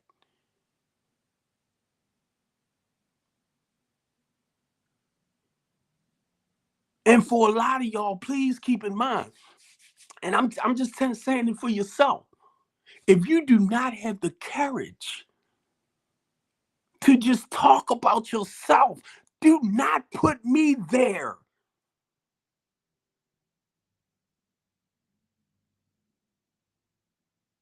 This is the outlet for me. And not just me. Can you imagine? I'm just one. the thousands of other people that's going through, people doing time for stuff that they did not do. Lady J does a Monday night show where she works with a lot of the guys that was accused of stuff when they was 16 and 17 that they didn't do, and they've been in prison for 20, 30, 40 years, and a lot of them just coming home. I didn't even know Lady J was doing that at first. And I know she don't mind me sharing this because this is what she do.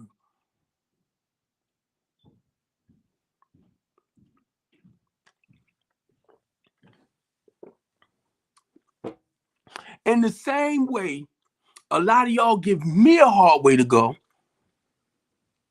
and a lot of people threaten me.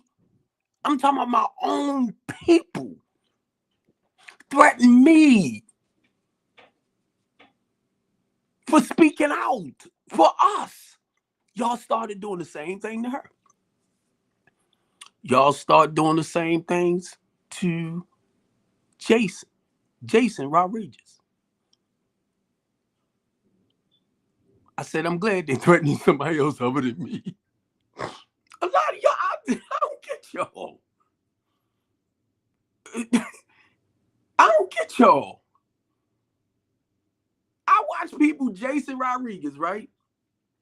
He started supporting the eye in the sky and all this type of stuff. Next thing I know, y'all started threatening him like y'all was threatening me. And we only fight to try to, we represent the people. And if other black people come up against their own people for fighting against the ones that's noosing us.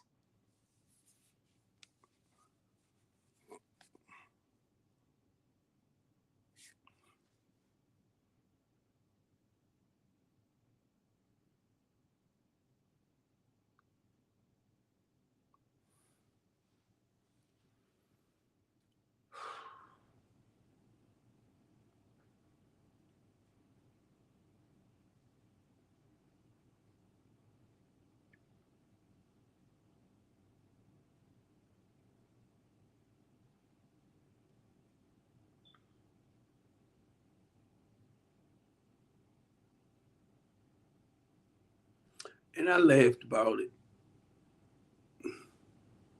I laughed about it with Lady J and them, right? Because I was talking about, people was threatening to take me out, and I mean, y'all was coming for me. It would be 20, 30 y'all. I come on my page, y'all a lot of y'all jumped over here who I used to be with and just start cutting me down.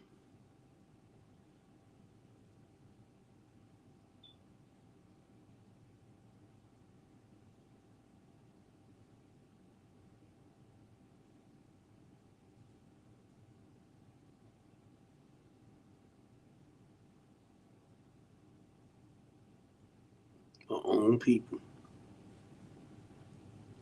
And I couldn't understand why. I thought maybe people would be happy to see, like a modern day Martin Luther King, you know, Jesus Christ, somebody who representing Moses, who God told, go tell your religious people, your government that's trying to enslave his people, because of that's what God started showing me. That's what he told Moses. That's why he told Moses, go tell Pharaoh and them to let his people go. I thought Pharaoh was an individual, was an actual person. I'm not saying it's not, but Pharaoh was a city. It was the Pharisees, which you call your ordinary, and I'm just saying your modern day organized religion, and it's called politics, which keeps the people enslaved and oppressed. Now, mind you, I didn't understand a lot of this at first. I did not until last year. I was fighting now, But God opened up my heart and my mind to more when I got arrested last year. Then I started seeing correction officers. They are supposed to help correct the prisoner's wrongs. These are the same people when I came in there trying to encourage and motivate our guys that when you go home, do this, do that. And I'm trying to let them know what I do. I was falsely accused of this, I was falsely accused of that. Now these officers asked me to shut up. Stop feeding them positive information, Steve. It got to the point I started realizing a lot of our men that was on meds stopped taking their medication. That's why they started acting out on destructive behaviors. I'm seeing this. I'm seeing this over the prison. So I'm trying to encourage the ones get back on your meds to help balance you out so you won't be in here acting out in a destructive way. So you know what they started doing? They would put certain people with me that will come for me. And I would tell them, touch me. Because I started realizing what was happening. They couldn't even look me in my face a lot of times. And I'm talking about the correctional officers. And I would have to threaten them with Simon. Because Simon Wainwright was a warden over there. I had to threaten them with some of the people that I knew to let them know I'm not just no, a nobody. If I get out of here, when I get out of here, not if, my mouth. I'm looking at what they doing. They got nurses, they got doctors that are not medically certified professionally. And I'm learning all of this. So it was more, we rather for you to stay sick than for you to be healed. Now, mind y'all, I'm seeing this. I wouldn't say nothing. I wouldn't talk about. And then I'm looking at our babies, our young men. They come from the juvenile facility, they 17, and the moment they turn 18, they down there. And they might have been in the juvenile facility for 2-3 years. It all depends on what they did, right? So now they with the men. Now you got guys coming in with their pants up, and you give them a week or two later, their pants hanging down. I'm like, what the frick? Come on, you 50-something years old and you going around. You ain't being an example for our children. Boys. And I was asked to shut up. Mr. Copeland, shut up. Ain't nobody trying to hear that.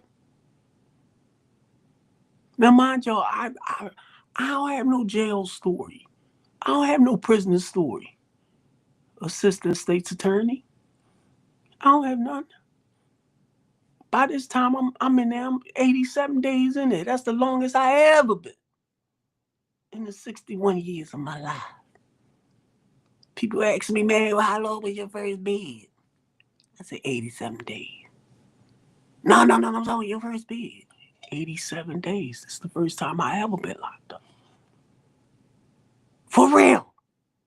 And they left me hanging by myself because I ain't had no jail story. See, I didn't get locked up at 6 months, 3 years old.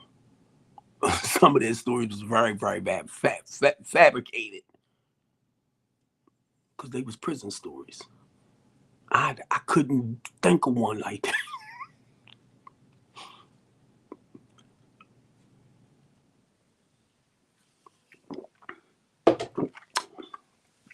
I couldn't even get into conversations because if I came in, I'm gonna talk about, yeah, cause we do this, we can do that, we can. OG, we love you, OG. Get your old ass over there. Like that, y'all make me sick. I got a story too. We ain't trying to hear that. And I'm telling you, this is the mindset. This was the mindset of some, not all. Because anybody wanted to hear something positive, you know, that sense of hope. They know where they could come at. Plus, I was over there I had joined with the other Christ like, because everybody had their own little group, like, you know what I mean? So as a Christian, I became a part of with the other Christians and stuff, where we would sit back and, have our little group thing and all that, so they respected that.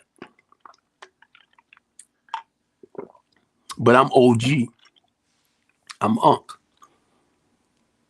I don't understand a lot of this. So they had to teach me and help me understand certain things, like, you know, basically the prison life. You can't do this here, you can't do that here. So you learn by making little mistakes that certain things as a man, you can't do, but you shouldn't do. But and real no real. Let me put it that too. So they was basically teaching Unc and showing Unc some stuff. But it was some of the correction officers, not all, who admire Copeland for Copeland and respected me for me. But then it was some that, it's some correction officers that wants to see the intervention programs, that wants to see them go home and do the right things. And a lot of y'all don't know that penitentiary building they tore down. That's $1 billion project. They get ready to start rebuilding. So they need people to fill it up. And they're going to get people to fill it up.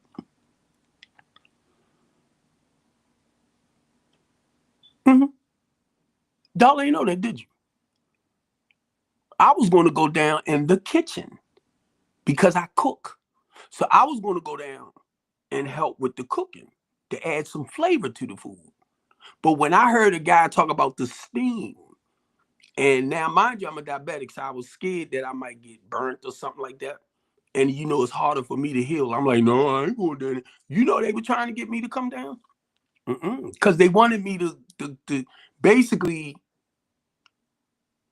that's free labor for them. I would have got paid, maybe $3 a day? It wasn't about the money. It was just the food was horrible. I wanted to add some texture to the food. But then it scared me when I heard the guy say something about the heat from it. Like how hot it be in there. I'm like, I can't, certain things I can't do because I don't heal that well. And they were like the counselors and stuff, they were definitely trying to get me, come on, go in, because they wanted to work me, basically. That's why I'm saying to y'all, it's cheap labor. I can't mention their names, but it was certain places that I would deliver to as a truck driver. In the warehouses, they had a certain amount of prison employees there working. They wasn't making $25 an hour. They wasn't making $30 an hour or $15 an hour. They was getting paid $3 for their time, whether it was 6 hours or 8 hours. But whoever had them come, like a temporary agency, it was government, either way it goes, right? They was the one getting the money out of that for their work. They don't want us to know this stuff.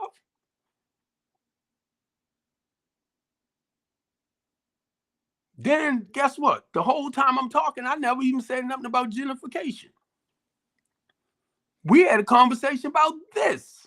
I'm listening to a lady the other day too, talking about how, and she was talking mainly about the inner poor people, the people that's living in poverty.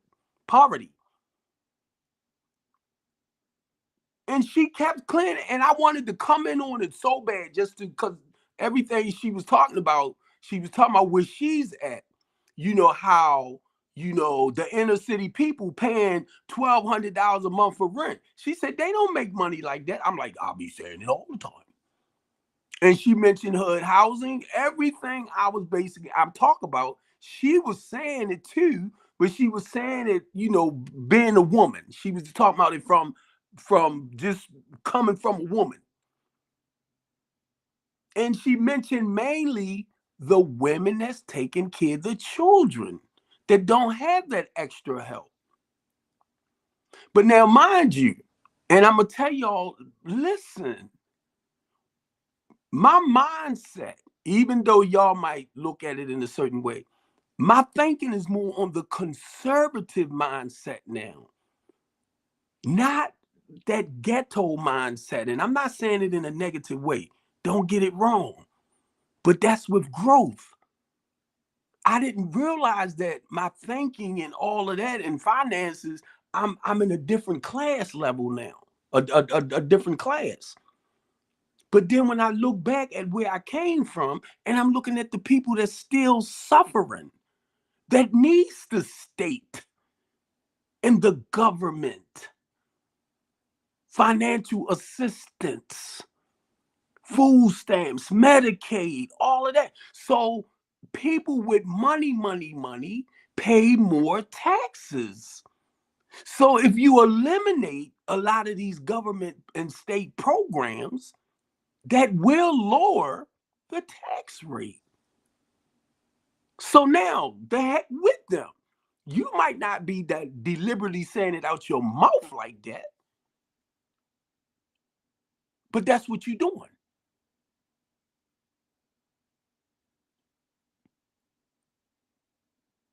Because now you making 60, 70, 80, 100,000, 200,000, which is, if look up the middle class rate for us here in Maryland,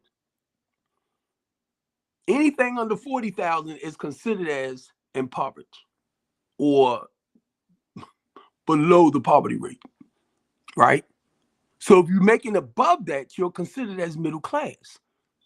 Now, if you live in somewhere where your budget is more than what you make a year, that's your fault for trying to live, that world-class life off of a $50,000 budget or 60 or 70, and you want to live in a $1 million home.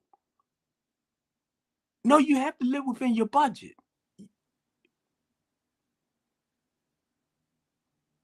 So now you got people that can't even, I'm just saying, you over there.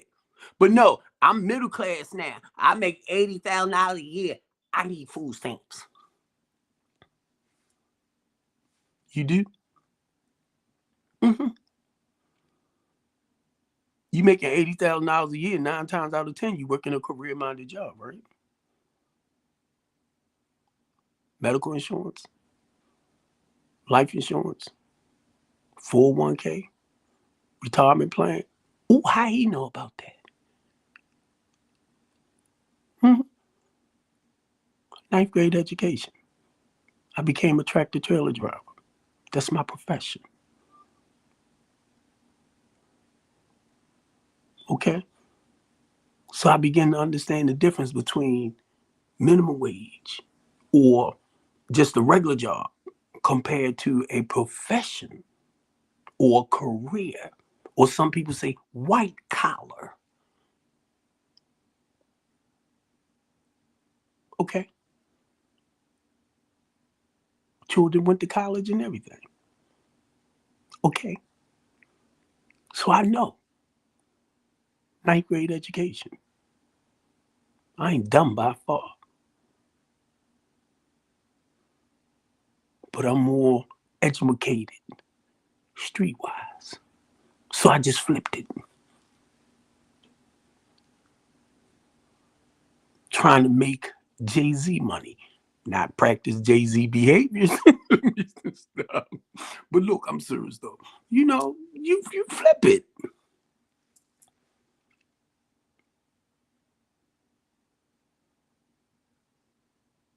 I'm not a lawyer.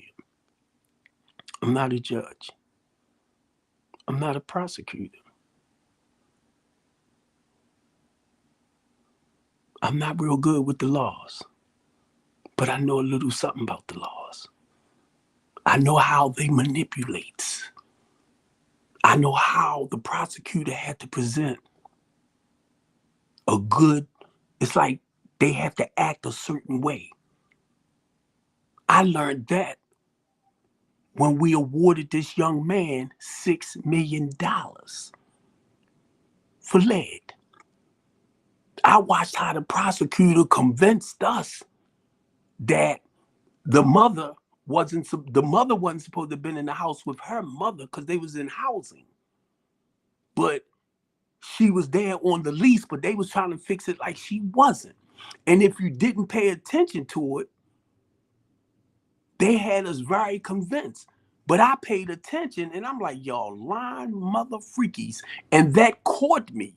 That taught me way back then is how they play the game, is how they present the case. Vanessa.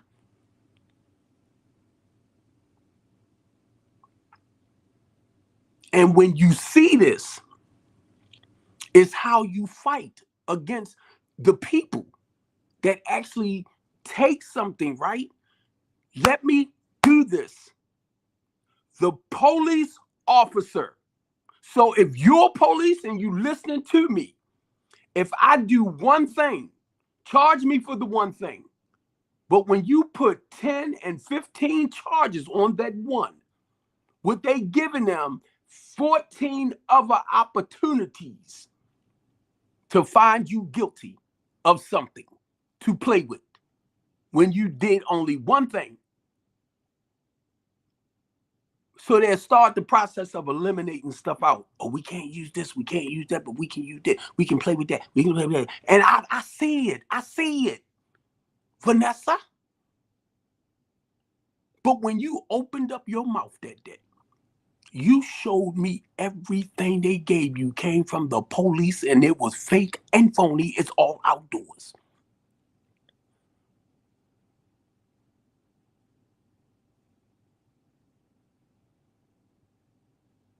I didn't even know. On the female, me and this girl never, ever, ever got into it in no kind of way other than texting about the rest of her rent money for January. And you charge me Vanessa, I mean not Vanessa, the detective did, second degree assault over text, burglary over text, harassment over text. The police report stated I came in the house with two females. This is the first time I'm hearing the police report. But I'm guilty. And a man with a gun. She had to hide in the closet with her daughter. I was like, what the freak? This is what the detective wrote. You lying piece of trash. I almost called your name. I caught myself. And I'm finding out the day before I supposed to went to court. The Eastern District Police Department, you bunch of lying ass bastards. I'm mad. For some of y'all say, why he say that? I'm mad. I'm hurt. Why?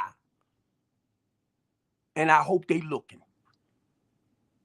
Because I was going to put it behind me. I said, I'm going to let it go.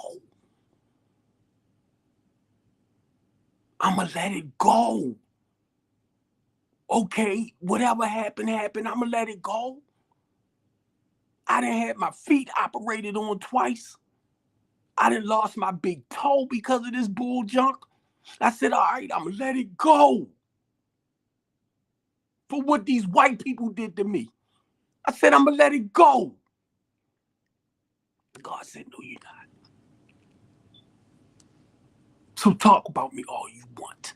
And when your family get in trouble, don't look for nobody to help you.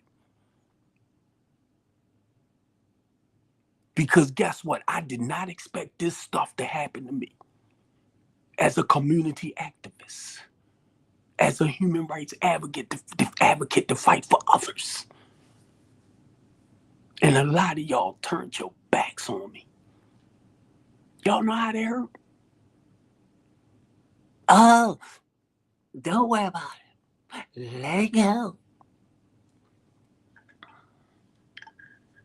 It is what it is.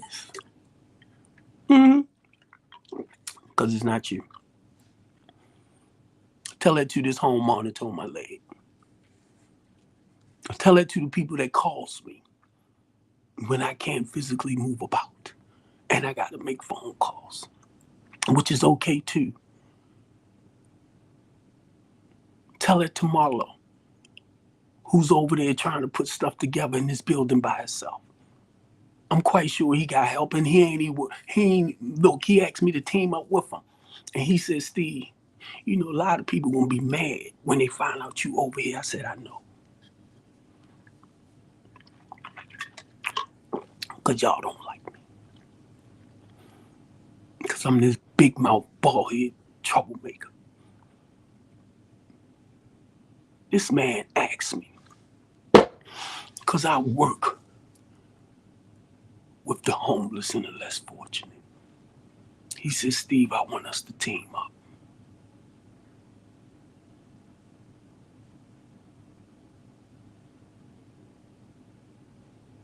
Plus, I said, okay. Now, I'm more concerned because I know y'all, I don't want to ruin his reputation. But I asked God to put some like-minded people in my life.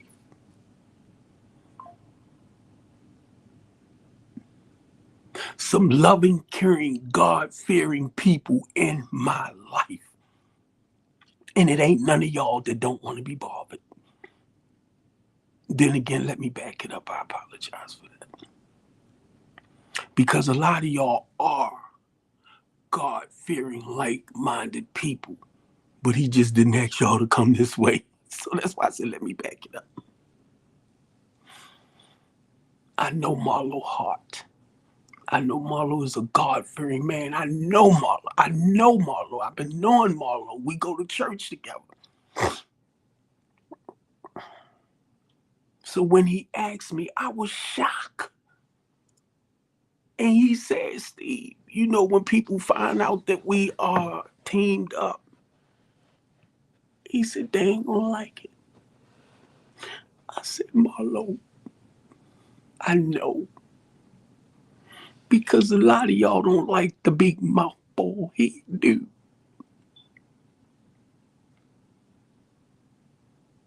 Even he respects what I do because I do it the way I do.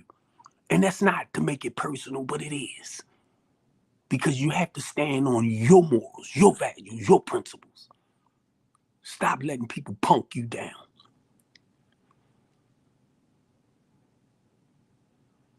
When I walk in the street to go to my doctor's appointment or whatever, I still hold my head up. Mainly when you know you ain't do nothing wrong.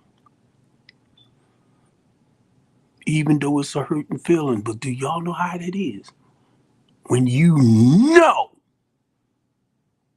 you ain't do nothing wrong, but people want to find you to be guilty of something wrong. I'm going to show it to you again because I got to check my chicken. I'm going to cut up with some noodles. Let me show this to you again. Excuse me. and it's the case number. Now, this is supposed to be, actually, this came from ASAP, from what the judge supposed to have sent over to ASAP for me to come back on house arrest for November the 6th, when the judge told me to go get it off. This is the paperwork that they faxed over to ASAP. Why this stuff on here? Do y'all think a judge gonna sit back, fax this and this over to ASAP? The judge did this. No, it was the freaking prosecutor.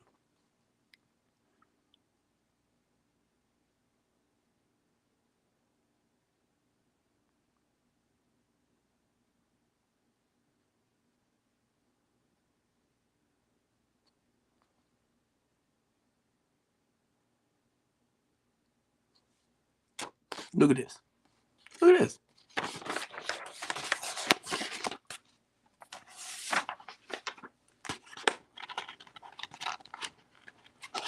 Now, mind you, my papers had the 4th on it of November, where I was told to go to ASAP and get it off by the judge. The prosecutor's standing right there. Me and my lawyer standing here. So all of a sudden, the judge gonna turn around. Oops. November the 6th. I don't even think it was 11 o'clock. But all of a sudden, the judge changed her mind, which the judge was only there to oversee what was what between the agreement that the prosecutor, myself, or my lawyer and self had made. That's what she said. So it wasn't like a case she was presiding over. She was just hearing everything to make the agreement with what was going on. I get off November the 4th. Election day, she probably voted for Trump. That's probably why she did what she did, because she voted for Trump. With his 34 felonies, somebody told me I had 17. I just need to get 17 more. I said, forget you. But look, then tell me, this is professional. This is from November the 6th.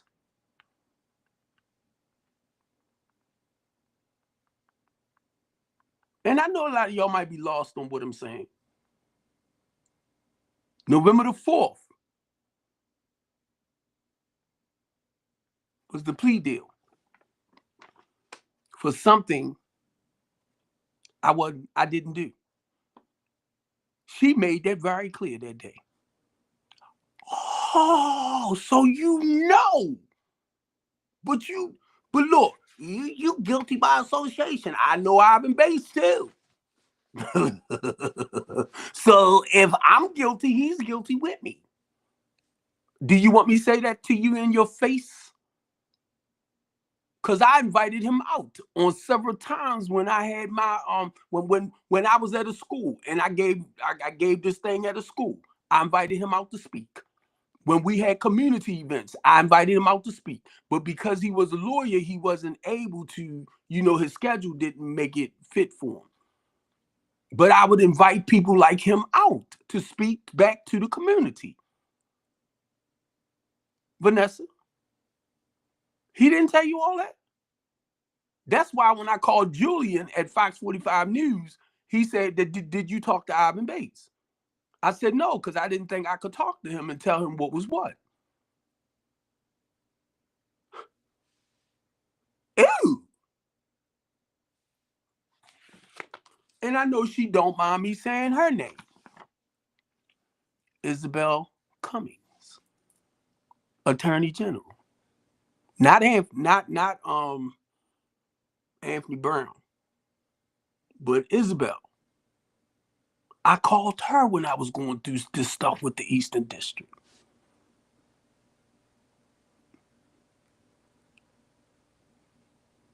She knew what was what. Colonel Melvin Russell. And I'm only saying this, y'all, because I got accused of something that's not Steve Copeland.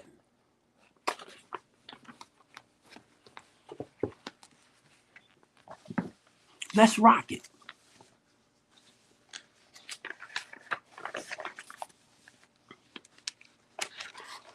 And be honest with you, everything should be closed. It should be shut out. I should be moving on with my life. I was willing to let it go. It shouldn't even have gotten to this point.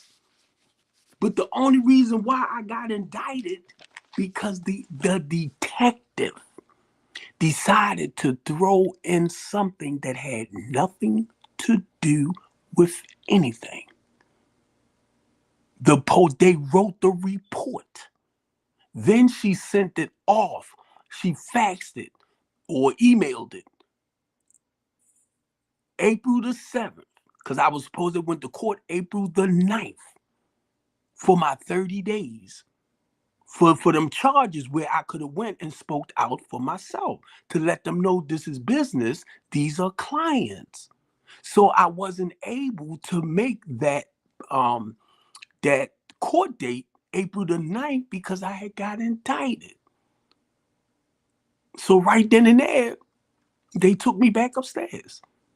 And the inmates already told me, they said, if you don't go, that's because they indicted me. Because I didn't understand what was going on. I didn't understand about that 90-something day thing. It was other people that was explaining to me how MTC works. But the officer and the detective, they knew, and they was following my record. They was following my moves. A lot of y'all don't know the same officer that accused me of assaulting my nephew. That night I called them because I had filed the emergency petition so that we can get him, some treatment, some help, counseling. That if he needed medication, we could put him on medication. The emergency petition became lost. A police officer told me. I came around that day to serve him. Nobody answered the door. So now all of a sudden, I'm telling you what the police officer that wrote the report did. And I'm going to break this down when I get on my TikTok. I'm going to break it down because I try to have stuff for myself too. So now, that night when I called them, an officer ran off. I thought he was going to get the paperwork to come back. This was March the 12th. Later on that day, I got arrested. Now, the young man hit me in my nose. The police officer called. I went to the car to tell him this boy hit me, blah, blah, blah. He sat in there and looked just like this before he did anything. I'm almost getting ready to call your name, officer, friendly. And then he turned around and went back in the house, and then he gonna come out. I'm in the truck now, bleeding like a pig, but got the race up. He said, I got good news. I got bad news. I said, man, go ahead with that bull jump. Well, because I didn't see what happened, it's nothing I could do. But I know something happened to you because he seen the blood and stuff like that, right? But because he didn't see it with his own two eyes, this is what he said. He couldn't do nothing. So he called the ambulance to make sure my nose wasn't broken. Do y'all know that officer on the 12th? When the incident happened to the young man that I had nothing to do with nothing, had me arrested, took the report that he filled out for me for being assaulted. I was arrested on the 12th. They let me go on the 14th. March the 12th, March the 14th. Took off all my clothes and all that, put the uniform on, put on my clothes. Do y'all know they rearrested me? Because this officer took the police report that he wrote for me being assaulted and had me arrested, charged me with burglary in the 4th degree. That's not in the regular police report. So they re-arrested me. I had to go back through the process again, and they let me go again on the 15th. He took the police report of me being assaulted. And I'm saying this because I know my lawyer probably looking. And had me re-arrested for something that was done to me. Now, mind y'all, all of this stuff, I was going to let it go. Because I said, I've been reaching out to Brandon Scott. I've been reaching out to Ivan Bates. I reached out to Commissioner Harris 3 times to tell him about what I was going through with the Eastern District Police Department. 2 times I went down there. And they explained to me I had to set up appointments. So I called and I talked with his secretary to let him know that I need to talk with him about what I was going through. So I told her, I said, tell him it's the big mouth, bald head black dude. And I said, he'll know who I am. And she bust out laughing. I said, that's because that's what they call me. I said, he'll know. Just tell him the big mouth, bald head black dude. He'll know.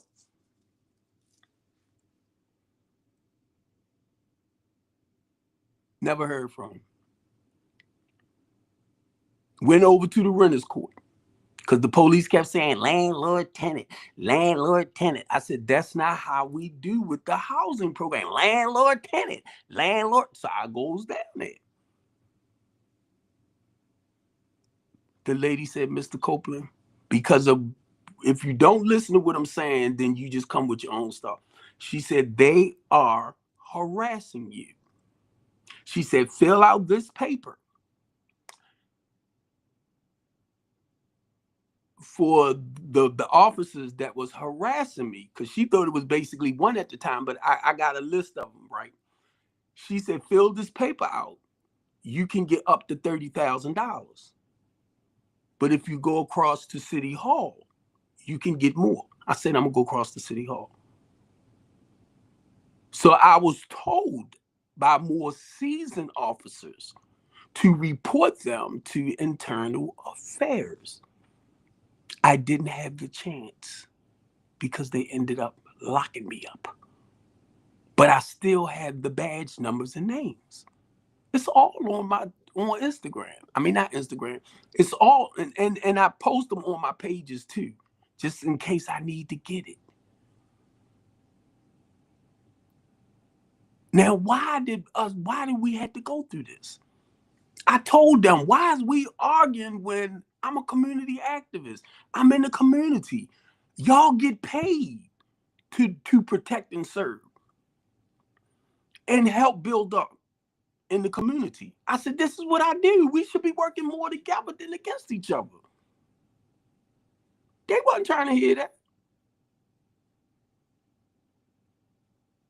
They wasn't trying to hear it.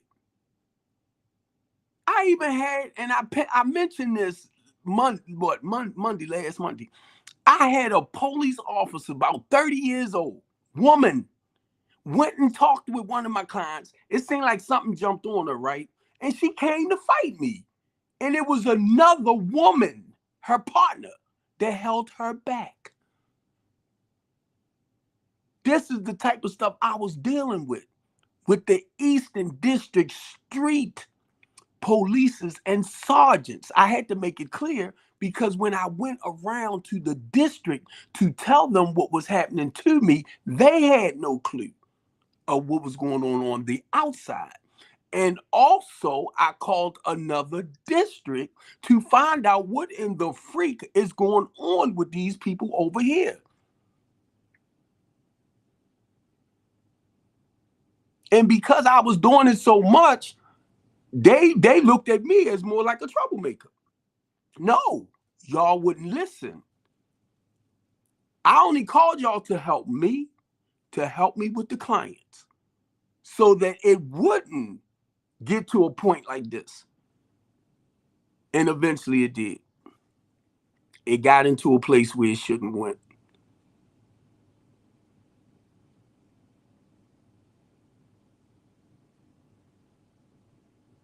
It got into an area. I just read your stuff, Mr. T. It went. It actually everything, and I'm telling y'all because of this conversation with an inmate today. This is what prompted me to come on because of what this person is going through himself, and he's willing to do the time for something that he didn't do this time, or he wasn't a part of, but because of his past history, from what he was telling me, you know basically that will make him look bad because of this right here. And this is what gets me, because I talk about my life, whatever, and my past has nothing to do with this, right? Because when I say I'm a homeless advocate, I'm a voice for the people. When I say that I'm a community activist, I'm a community organizer, right? That's because I got with nonprofit organizations that fights for the civil rights, the equal rights, and the constitutional rights of the people. Okay? I didn't ask for this. When I say that I'm an ordained deacon, I got ordained deacon in 2009. I'm only telling you what God called me to do.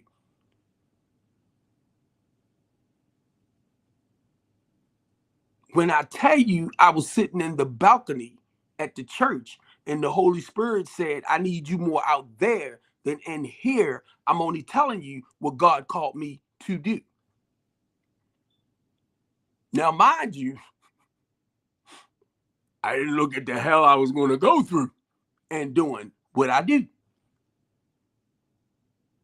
So, for any of y'all, God showed me I'm walking in the footsteps of two great men.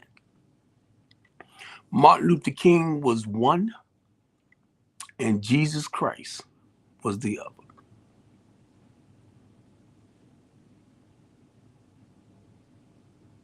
Remember what I just said?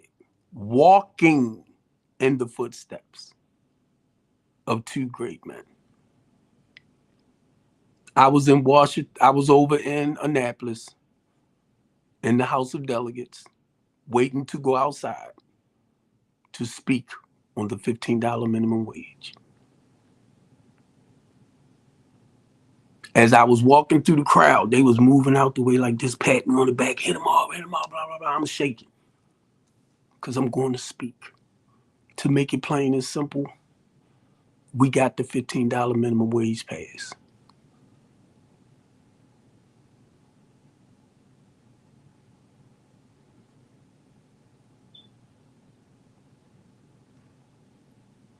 That's why a lot of y'all can't understand why I do what I do and I say what I say, because my journey is a little bit different from most people that just do regular talk shows. Now, this is the couch conversation. No, I don't want to be sitting here by myself. But when I seen a lady the other day doing the couch, she was sitting in a chair and she was speaking. Some people have guests, and that's the goal. When I talk about the Teen Talk Show, these are two shows that I have produced. Now, God laid this on my spirit. This is not something I woke up one day and said, oh, I'm going to do this, I'm going to do that. So if you hear me talking, even though I might say I will always say this is what God called me to do. So if I say that's because I had to humble myself. Don't get it confused. I had to deny myself and do what I was called to do, because the flesh will say, I ain't doing it. I ain't doing this. I ain't doing that. That's what the flesh will tell me. And that's why a lot of us have a tendency of being more obedient to the flesh than being submissive to your calling.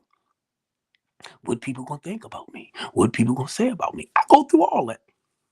But what I had to realize, what y'all think about me and what you say about me, that's your stuff. So I have to fight that a lot to separate who's important, who's more important. Y'all, me trying to please y'all, or doing what I do in Jesus. Now, I'm a follower. I'm a lover. I'm a believer in Jesus Christ. I give it. I know good and goddamn daggone well this thing ain't going off. So whatever your religion, because I had to understand in the process, right? I came to believe in a power greater than myself and all this stuff, then a higher power. So it happened, the name became Jesus Christ. Now now being in the rooms, if I go to shit, I can't talk like that because that's a spiritual program. So I had to base it around spirituality, morals, values, principles. So guess what? When I talk to people in the street, everybody don't believe in Christ like that. Everybody don't believe in a God. So I have to meet people at the level of where they at. Religious folks who want to push your stuff on people. I had to learn all of that. You can't do that with everybody. You only do that to the ones that believe in what you believe and walk in the way you walk. Well, see, his name is not really Jesus, right? His name is Yahweh, who say Haba he be. I didn't ask you all that. Did I?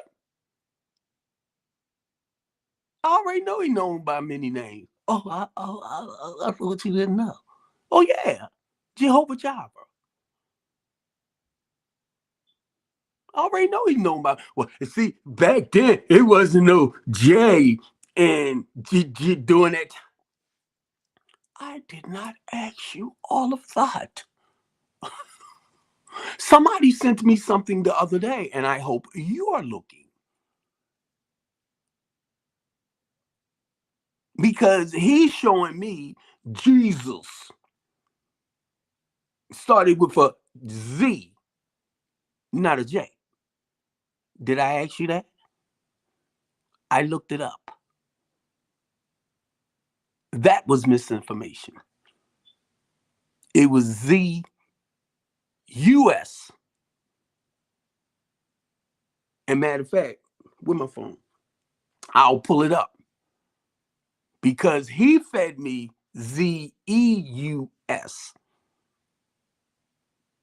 I didn't ask you to do that.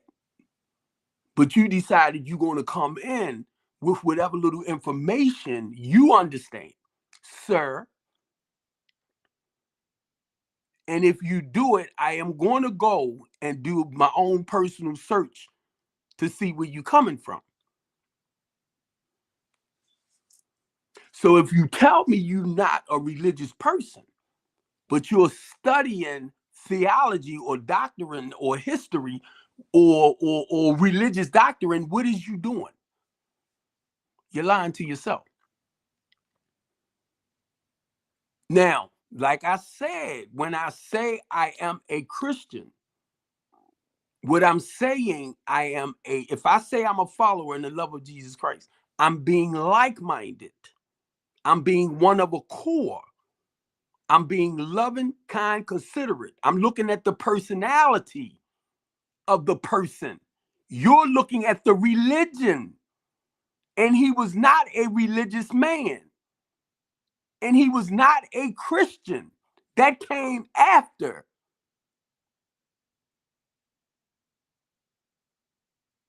He was born from a Jew.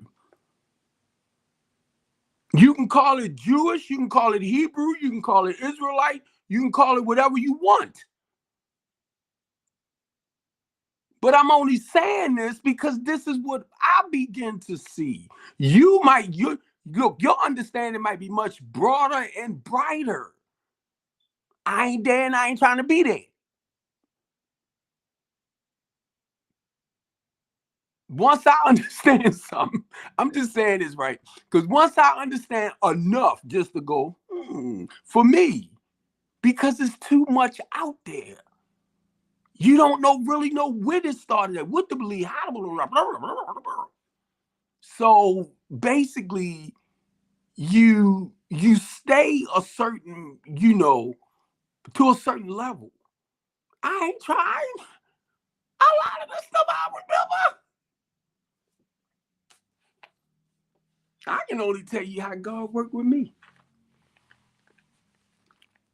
I can only tell you how God turned my life around. So if you telling me that God inspired them and motivated them and showed them some stuff, what makes you think he ain't doing it with me? Huh? Or you. Or you. But that's for you. Now, it's a lot of other people with your particular religion or your beliefs, right?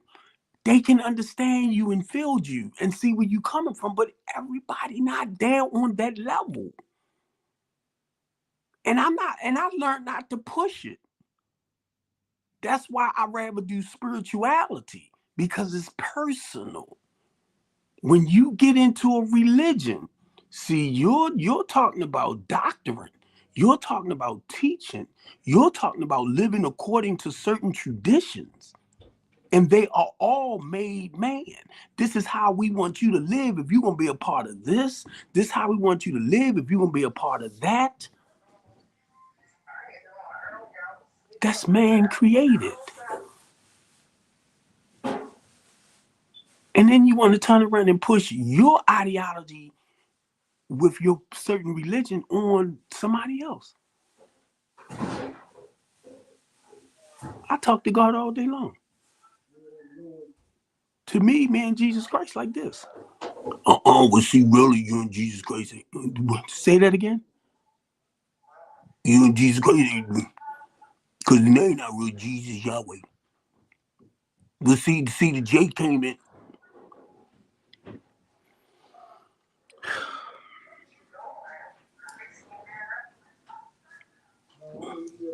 Who told you that? So what you showing me is you don't have a personal connection.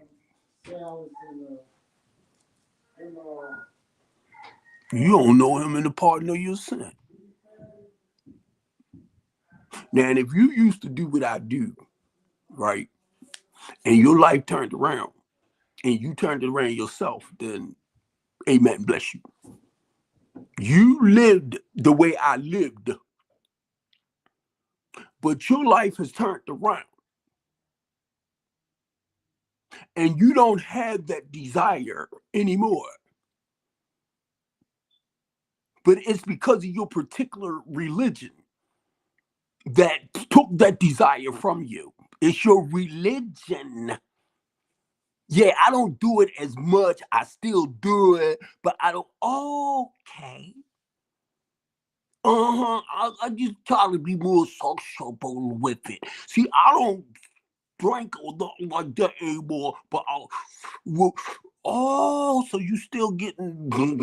Huh? Yeah, but I got a habit. But you got to do something to help you cope with life. You think I'm dumb?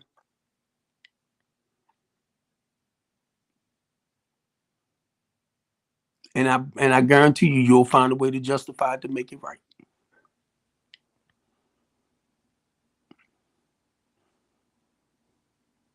And I'm not saying it's wrong. Okay? Because if it's right for you, it's right for you. What work for you would work for you. If I tell you at 62 years old, I like women, females 30 years old, I wouldn't make them my wife, right? That's too goddamn young.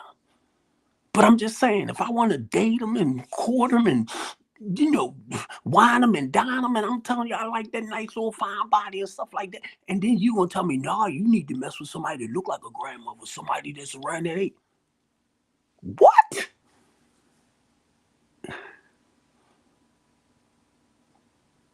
And some of y'all will.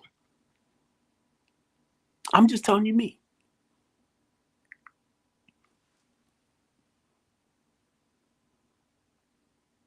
If it's like this, if it's this size, not hard,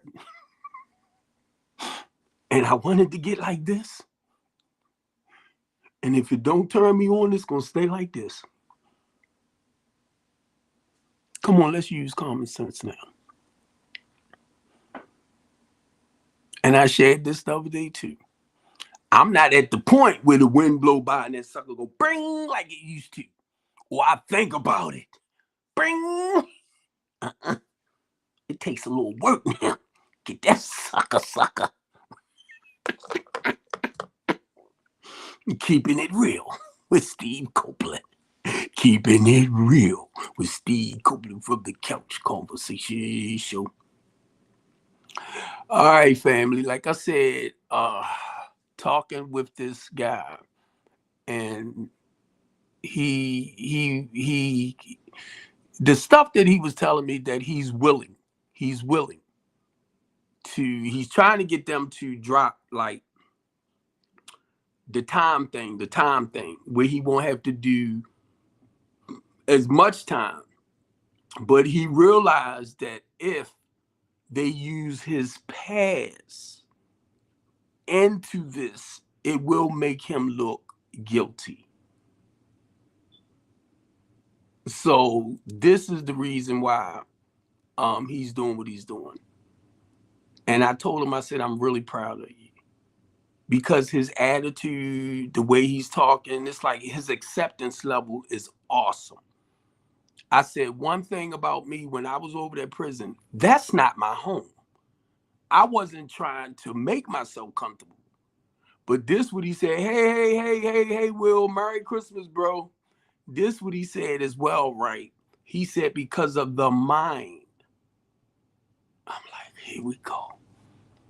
He said, because of his mind of where he's at, he have to kind of put it in that mind place that this is home, that mindset, that this is home to keep his insanity. I'm like, wow. Because I know I didn't do anything wrong to deserve to be where I was at. Even though he know with this, he didn't do anything wrong to deserve where he's at. But he allowed somebody to use some information that he had. They downloaded some stuff onto his phone that shouldn't have been downloaded. And it can make it look like, that was him. Even though the prosecutor and them know that he really didn't have nothing to do with anything. Once again, is guilty by association. Now, see, because of what I do, Vanessa, when you tell me I'm guilty by association, then I'm going to tell you Ivan Bates. Okay? Because he knows me as far as Brown in the community, Marilyn Mosby, a few of our mayors. They know what Steve Copeland is about. So if you want to say I'm guilty by association, then I want to bring them in. Hey, fair is fair. Huh? Because my goal is not to hurt people. My goal is to help people. So if you want to say I like hurting people, then I guess the people I deal with like hurting people too. But see, no, Mr. Copeland, that's no.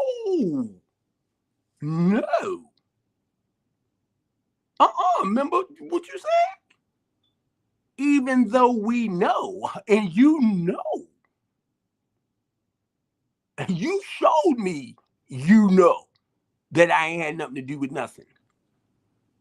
But you want to put me there. You're guilty, Mr. Copeland. Not until proven innocent. You're guilty until we can find you even more guiltier. Because that's what y'all showing me. Suckers. And then get mad when I say little stuff like that because of what I see. And think people supposed to be okay with it. It's nothing I can do, be honest, but be okay, tell it, it's over with. What you gonna do? Because you went against your own decision that you made with me. Then you flopped, where the judge said herself, you are confusing me. And I don't want to call him the bailiff, but the one that normally do the messages and everything, that writes stuff out, he even had to correct the prosecutor. And I'm looking at this woman, I'm like, is she getting high or something? But what I begin to understand, that's how y'all do. And then to find out you used to be a defense attorney, and then you became a prosecutor. Ivan Bates was a defense attorney and became a prosecutor. First you were defending people, so now you're using it against people. Oh, ninth grade education here, but he ain't done by far. You flipping the switch. What you did to defend people, now you're doing to crucify.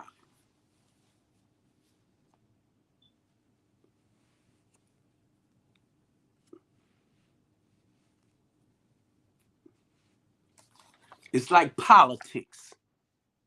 It's how you play the game. And what I realize, I'm not good with the criminal system in that way. But I'm good at standing up for what I need. But I really realize that's why I got a paid lawyer. Y'all are speaking, the language y'all speak with the court system thing is like out of my, say pay range, right? That's the only thing that came to mind. But it's a lot of people that's very, very familiar with what could be done and what could not, what can't be done. My habeas, am I saying it right? Number one, I didn't deny none of my habeas corpus stuff because I didn't understand this and I didn't understand that. It should not have went this far. But because I don't know nothing about the court system, y'all played me.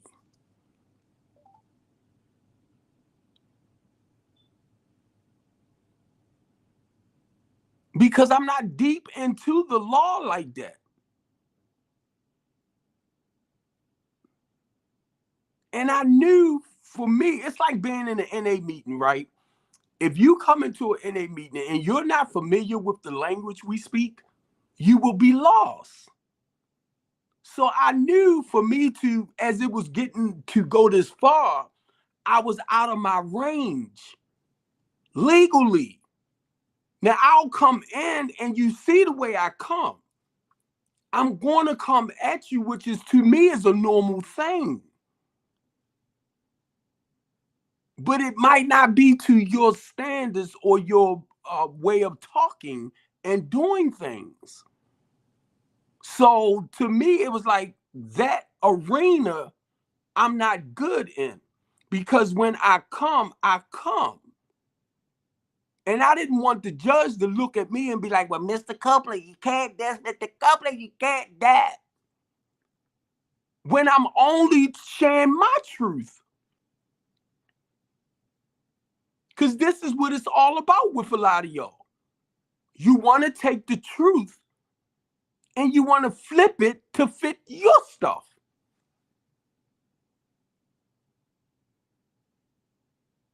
When you know the officer was wrong. When you know the detective was wrong. Because that's the only information y'all have to go off on. Is the police report and the fake charges that they present y'all with.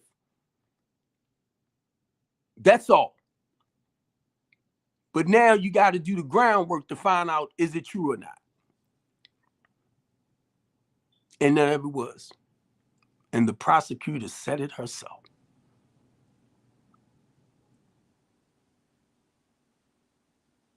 And I'm looking at her like, wow, this is how y'all do people. You know they ain't got nothing. They don't have nothing to do with nothing. But we're going to make it. You was in your car. You ain't realized they was going to go into the 7-Eleven. No, I didn't. They just needed a ride to the 7-Eleven. I drove them to the 7-Eleven. I didn't know they was going to go. But guess what? Because you was in your car, even though you didn't know. But now, you can't find that person that actually did the robbery. But the person was in their car. It's who you want to be, who you going to hold accountable. But we know you didn't do it. It's like, what? And somebody voted that shit in. Guilty by association. Because you, even though you didn't know. And I'm like, huh? Because the next time somebody, um, I'm in the living room and somebody upstairs doing the do and they get pregnant, but I didn't have to do, I didn't do the do with them, right? But they got somebody pregnant. I'm guilty. So that baby part of mine's too, right? And then if you try to say that's different, I'm gonna tell you, you's a freaking lie. Cause look what you're doing, guilty by association. See how I flip your stuff on you when you try to flip other stuff that people don't have to do on them. So for me, I gotta shut my mouth. Because if I use a scenario in that sense, y'all will try to fix it. Say, well, no, that's not really like that. That's what you're doing.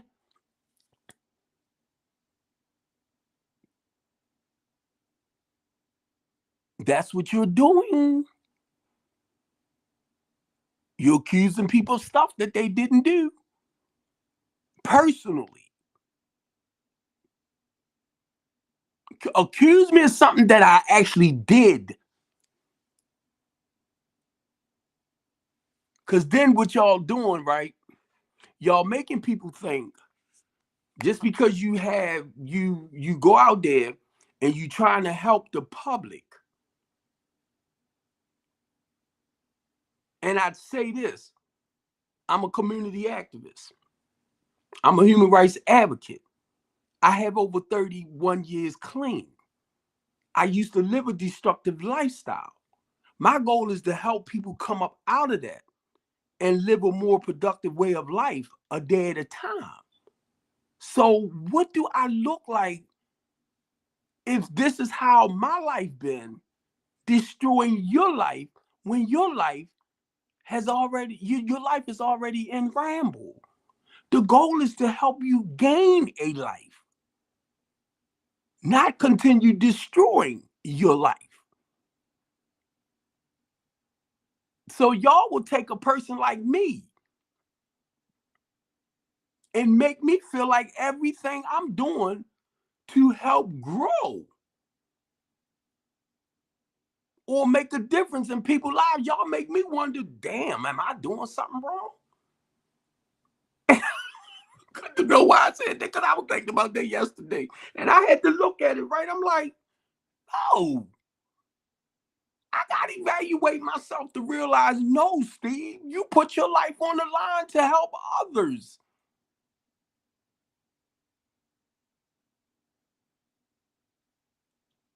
And I'm actually, look at my head, y'all. I got a head to go with my brain. I had to look at myself like, Steve, because y'all will make people like me feel like we're wrong.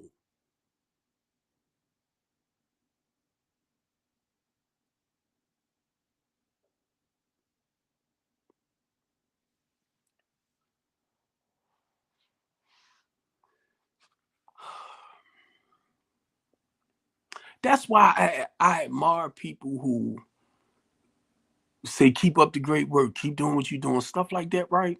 Because it's a lot of times, y'all, like I said, I want to give up. I want to give up. But I look at our people, right, that's afraid to speak out for themselves.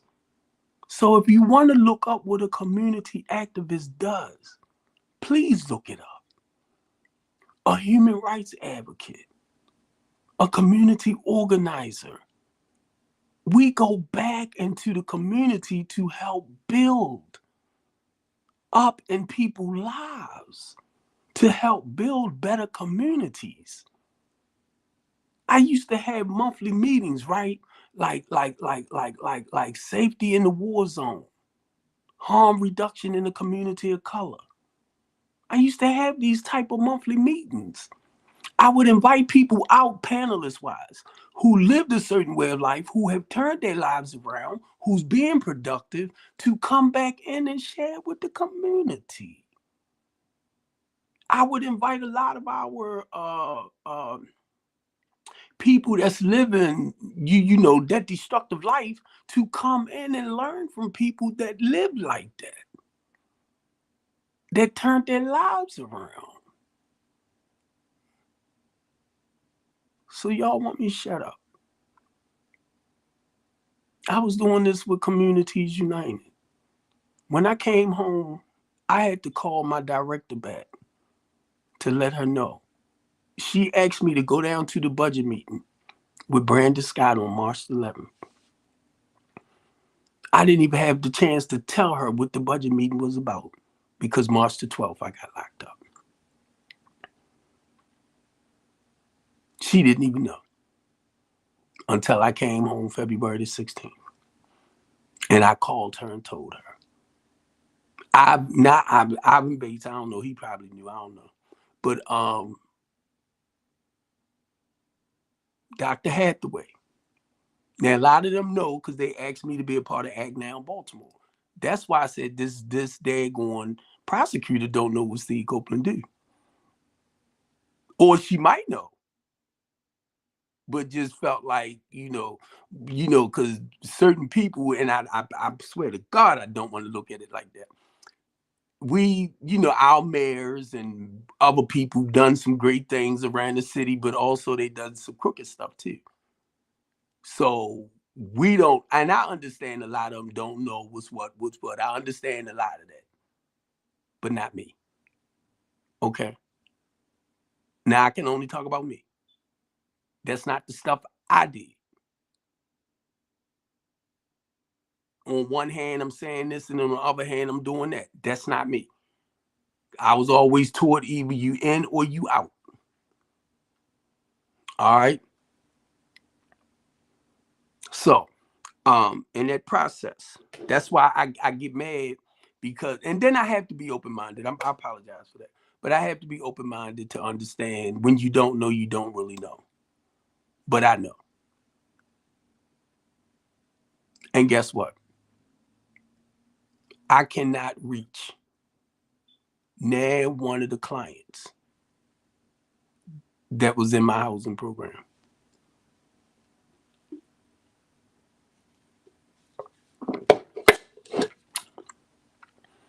I tried to call the ones that was in 1631 to find out what happened to the guy that they found unalive in that house. What really happened to him? I can't reach them. I can't even reach the ones that was in 1629 to find out, or just to check up on them. Because whatever happened with me, they fixed it where I think they either had their numbers changed or they blocked my number. Now, why I can't reach the clients that was in my house? Because the way they got it fixed, right? Like with the young man, like I came to his house. I said no. Because my lawyer kept saying apartment. I said no. He was my client. in my housing program, not a person in an apartment that I supposed to had burglarized. I said, no, that is my rental property, my business.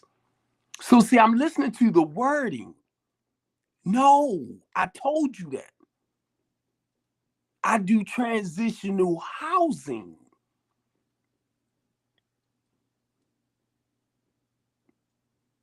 We don't do rental agreements because it's no guarantee you're going to stay.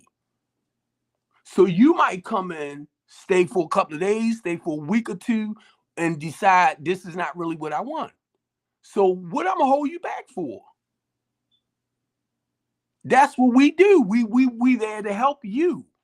So now some other programs might do like a lease agreement or rental agreement. Now they do have to go through the court process. We don't have to do that.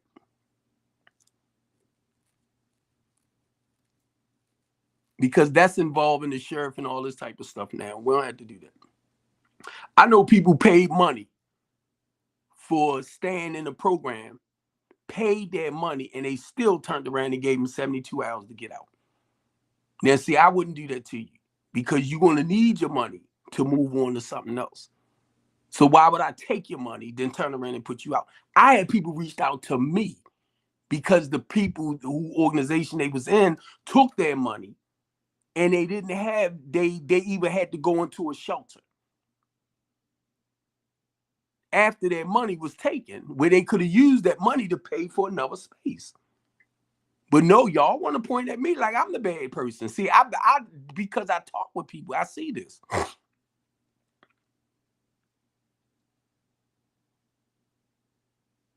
But I'm the crook. I'm the ones that the people reach out to who basically don't want to go straight into a shelter, but sometimes they think they calling a shelter. Then when I talk with them and I let them know what I do, I say, no, I'm not a shelter. But when I say I provide shelter, what I'm saying, I provide a roof over your head.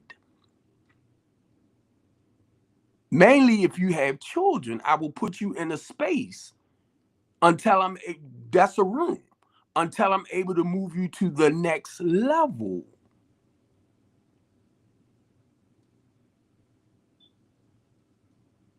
Now, with the housing program that Marlo and Marlo mainly with Charm City opened up, they doing single males only. So because of that, now I do individuals, women, and children. So now when it comes to the males, I can get you into the housing for the males only. So when it comes to the women, I can deal more with the women and then women with children.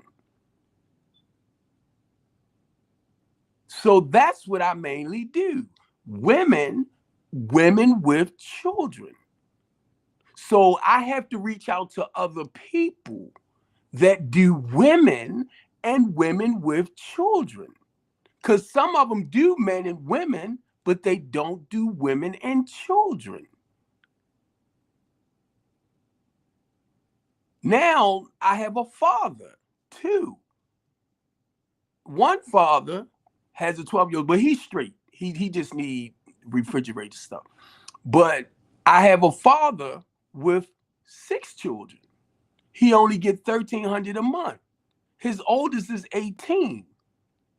And I think the other ones was like maybe 14, 16. So I'm just saying that, right? Because what I'm looking at, they are young ladies. And the monthly cycle, stuff like that, right?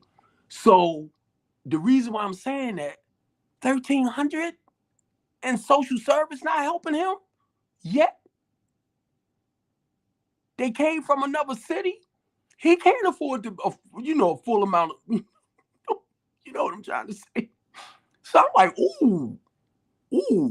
So now I'm looking at, now mind you, I haven't been able to reach back out to her because a man with 6 children and only receives $1,300 a month, that's his SSI. He not getting money for his children. So right now he need help. But because he's at her place for now, she's watching out for him and his 6 kids.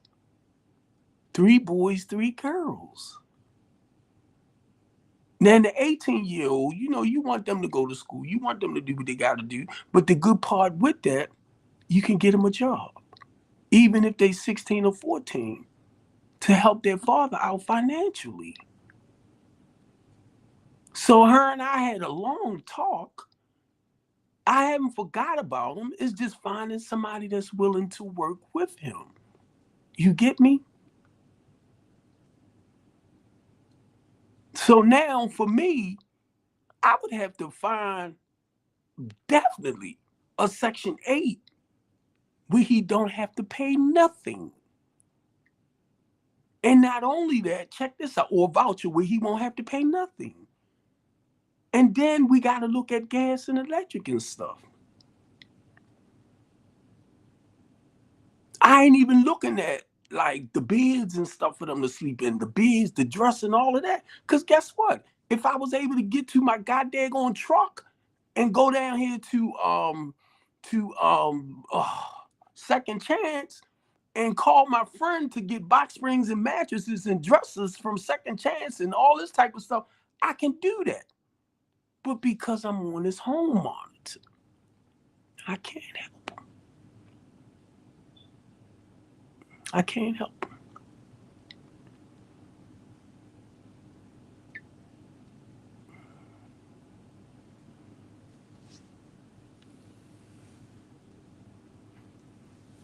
This man only trying to take care of his kids. I can't help him.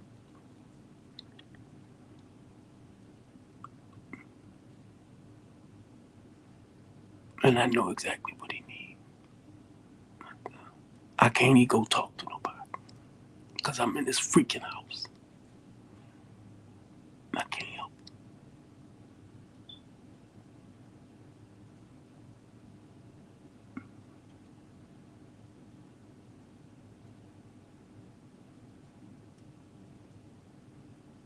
And a lot of y'all think this a joke. A lot of y'all. I ask y'all to donate something towards, finances towards what we doing to help people. And I'm going to tell y'all, none of y'all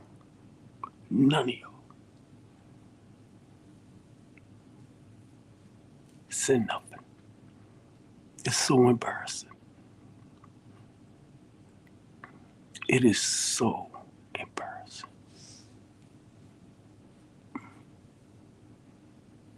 That's why for me, I gotta do something, cause I get too emotional with this shit. Sometimes I wish I was like y'all, and I'm talking about the ones that can help. I wish I was like y'all, just didn't give a damn. Cause I'm gonna take my money to my grave with me, rather than trying to help others. I wish I was like a lot of y'all. I feel so sorry for this father. And the lady called me. He's in the background because she wanted him to hear everything. And I'm talking, we talking. And mind y'all, my mind going because it's trying to find out what can we do to help him and his children, yo. I gotta get ready to get off here because I got my chicken on and I ain't trying to burn my stuff. But I can't blame a lot of y'all. I can't. I can't blame y'all. And believe it, sometimes I might say certain things out my mouth that y'all might not agree with, but I respect y'all to the utmost. It takes a lot of fucking balls to do this shit. It takes a lot of balls. And then your feelings and your emotions, because you want to help everybody, you want to do this, you want to do that. And then it takes other people to help me understand, Steve, you can't save everybody. I'm like, you're right. Even though I might think I'm Jesus Christ, I ain't Jesus Christ. But, you can't help everybody, bro.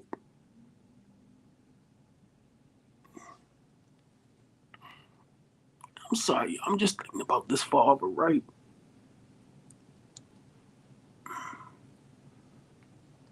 6 kids.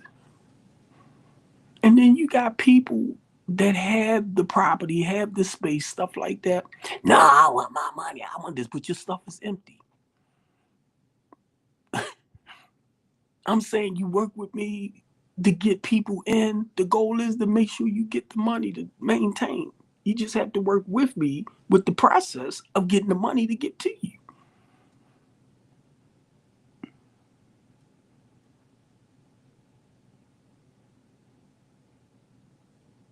Now, when I talked with the guy the other day that got the 12-year-old daughter, she's growing up. He was saying that's why he had to put her in the private her own little room and stuff. I got daughters, so I know the transition. I said, man, I'm proud of you. I'm talking about another man, a king, a father. Because it's the women that normally, holding down the fort. So now we talking about a man. I'm so proud of you, man. Because we talking about raising a little princess, right? Who's turning into a queen. You get me? From a male who don't really understand all of that. Oop, what? Weird? Why? Oop, I gotta do this. I gotta do. So he told me he has this female that's working with him to work with his daughter.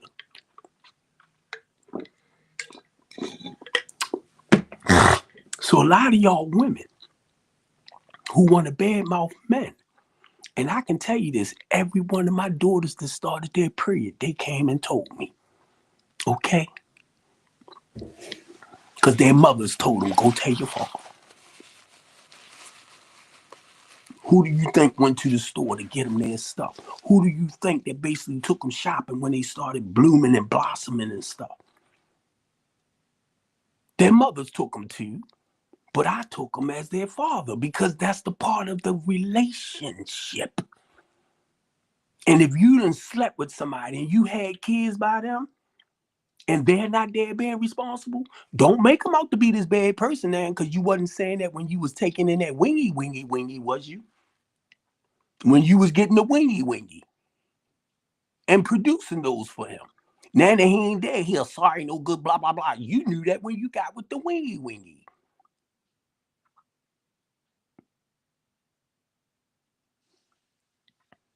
And I'm only saying that because I'm on TikTok too. And I hear a lot of y'all over there doing that. That's why I'm saying this. But you got to look at yourself and who you allow in your life. Barbara Jean taught me very well. And that's what I was telling my 23-year-old the other day. If you talk bad about me, you talking bad about my mom. You talk bad about me, you talk about bad about blah, blah, blah, blah. Because I said Barbara Jean taught me very well. So if you got to talk bad, but look, in the process of saying that, she was just, talking to her father. And then the next day I had to do the teen talk show. I said, ooh, because know why I said that? Because I realized we opened the door for them. That's what the teen talk show, to give them a voice. And I'm saying this because as a parent, I know that's gonna be tough for parents. I know. Given, leaving that door open so whenever they want to express where they at, how they feel, what's going on with them, and we there to listen and not be judgmental and not to tell them, don't talk to me like that. Hey, Pete, I think that's Pete. Don't talk to me like that. I like the way you talk to me. And guess what? That's what the teen talk show is, to listen. I was like, oops.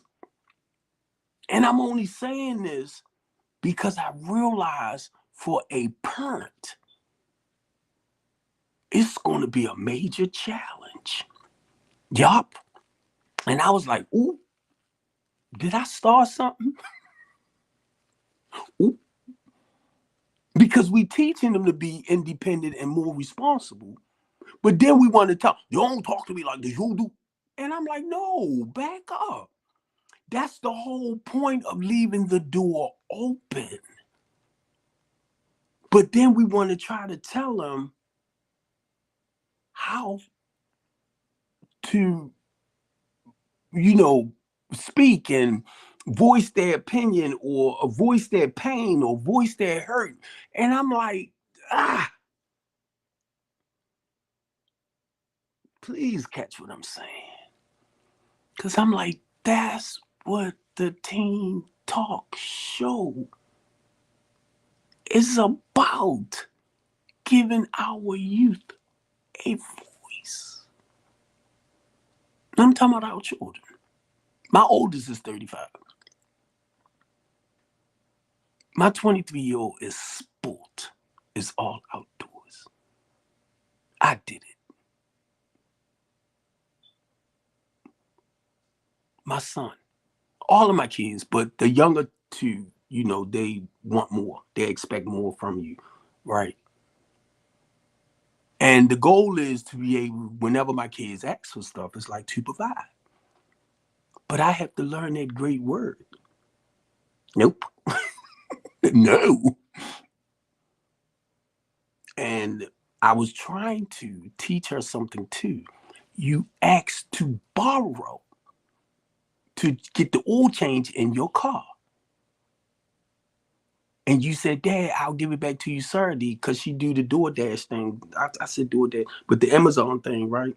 Now, mind you, she just started working at a law firm too. But she said, I'll go, I'm going to do this and give you, you know, your $100. So I said, okay, see, you know, I'm trying to hold on to my money. I'm trying to hold my money. I'm always giving y'all my money. I'm trying to hold on to my money. I pay your phone bill every month. I pay your iPad bill that's hooked with my bill, and I'm paying 2 different phone bills. Over $200 for 2 bills. Yours, you and your brothers, and mine's, and for 2 phones now and 2 iPads. I can't even call y'all and say, can I get $50? Can I get $100? But you know, you call your dad 9 times out of 10, if he got it, he ain't gonna tell you no. But you said borrow. And I wanted her to understand, when you said borrow and you gave a certain day that you're going to pay it back, you pay it back. So I wanted her to understand it. Oh, it went all over. All of a sudden I became, but once again, I got lost. Because remember I said, leaving that door open for them to talk with us. But what I was trying to explain to her, hey, April, what I was trying to explain to her, she 23, April, she spoiled as a mother blucker. She wasn't going to pay it back. April, she wasn't going to pay it. And I told her, stop lying. You know, you're lying to your dad. I said, you know, you wasn't going to give it back. You know why? She got her check the other day, but she sent her brother $100 so that he can get his girlfriend a Christmas present. Now, I was going to help him too to get her a Christmas present. But now, mind you, April, she sent him $100. She didn't owe him nothing. But you sent him something before you sent your father his money. So, and I know my daughter. I'm like, you wasn't going to pay me. And you know you wasn't. I'll go. I said, no. I texted and told her, I said, that hurt my feelings because you told me you was going to give it to me last Saturday. This is another Saturday. And not just that, April, she supposed to have sent me some pictures of my granddaughter's birthday party. I haven't received them. I was waiting to see my grandbaby at her first birthday party. And my ex-wife and them hooked the hall up. It was looking good.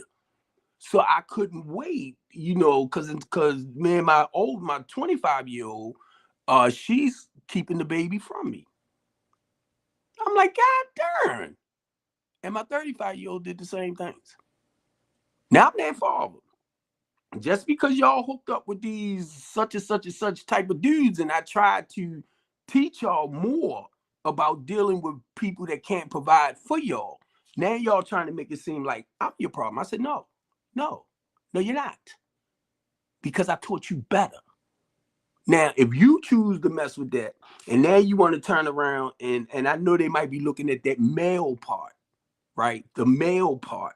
So my father such and such. No, no. Because I taught y'all how to be independent. Y'all are very independent women.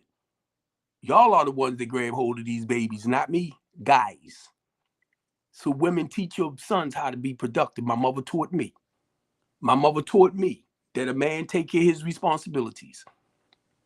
I'm 62 years old. I said I will never get into another relationship with a female again with children, babies like. Because if I care for you and I love you, April, I'm going to take care of your children like they mine. I'm 62 now. I don't have that energy no more. You hear me, April? I ain't got that energy.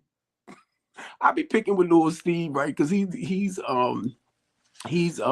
21 and he's my only son. So I said, Steve, I'm gonna make you a brother, right? He said, Dad. I said, what, Steve? He said, you too old for that. I said, you ain't lying.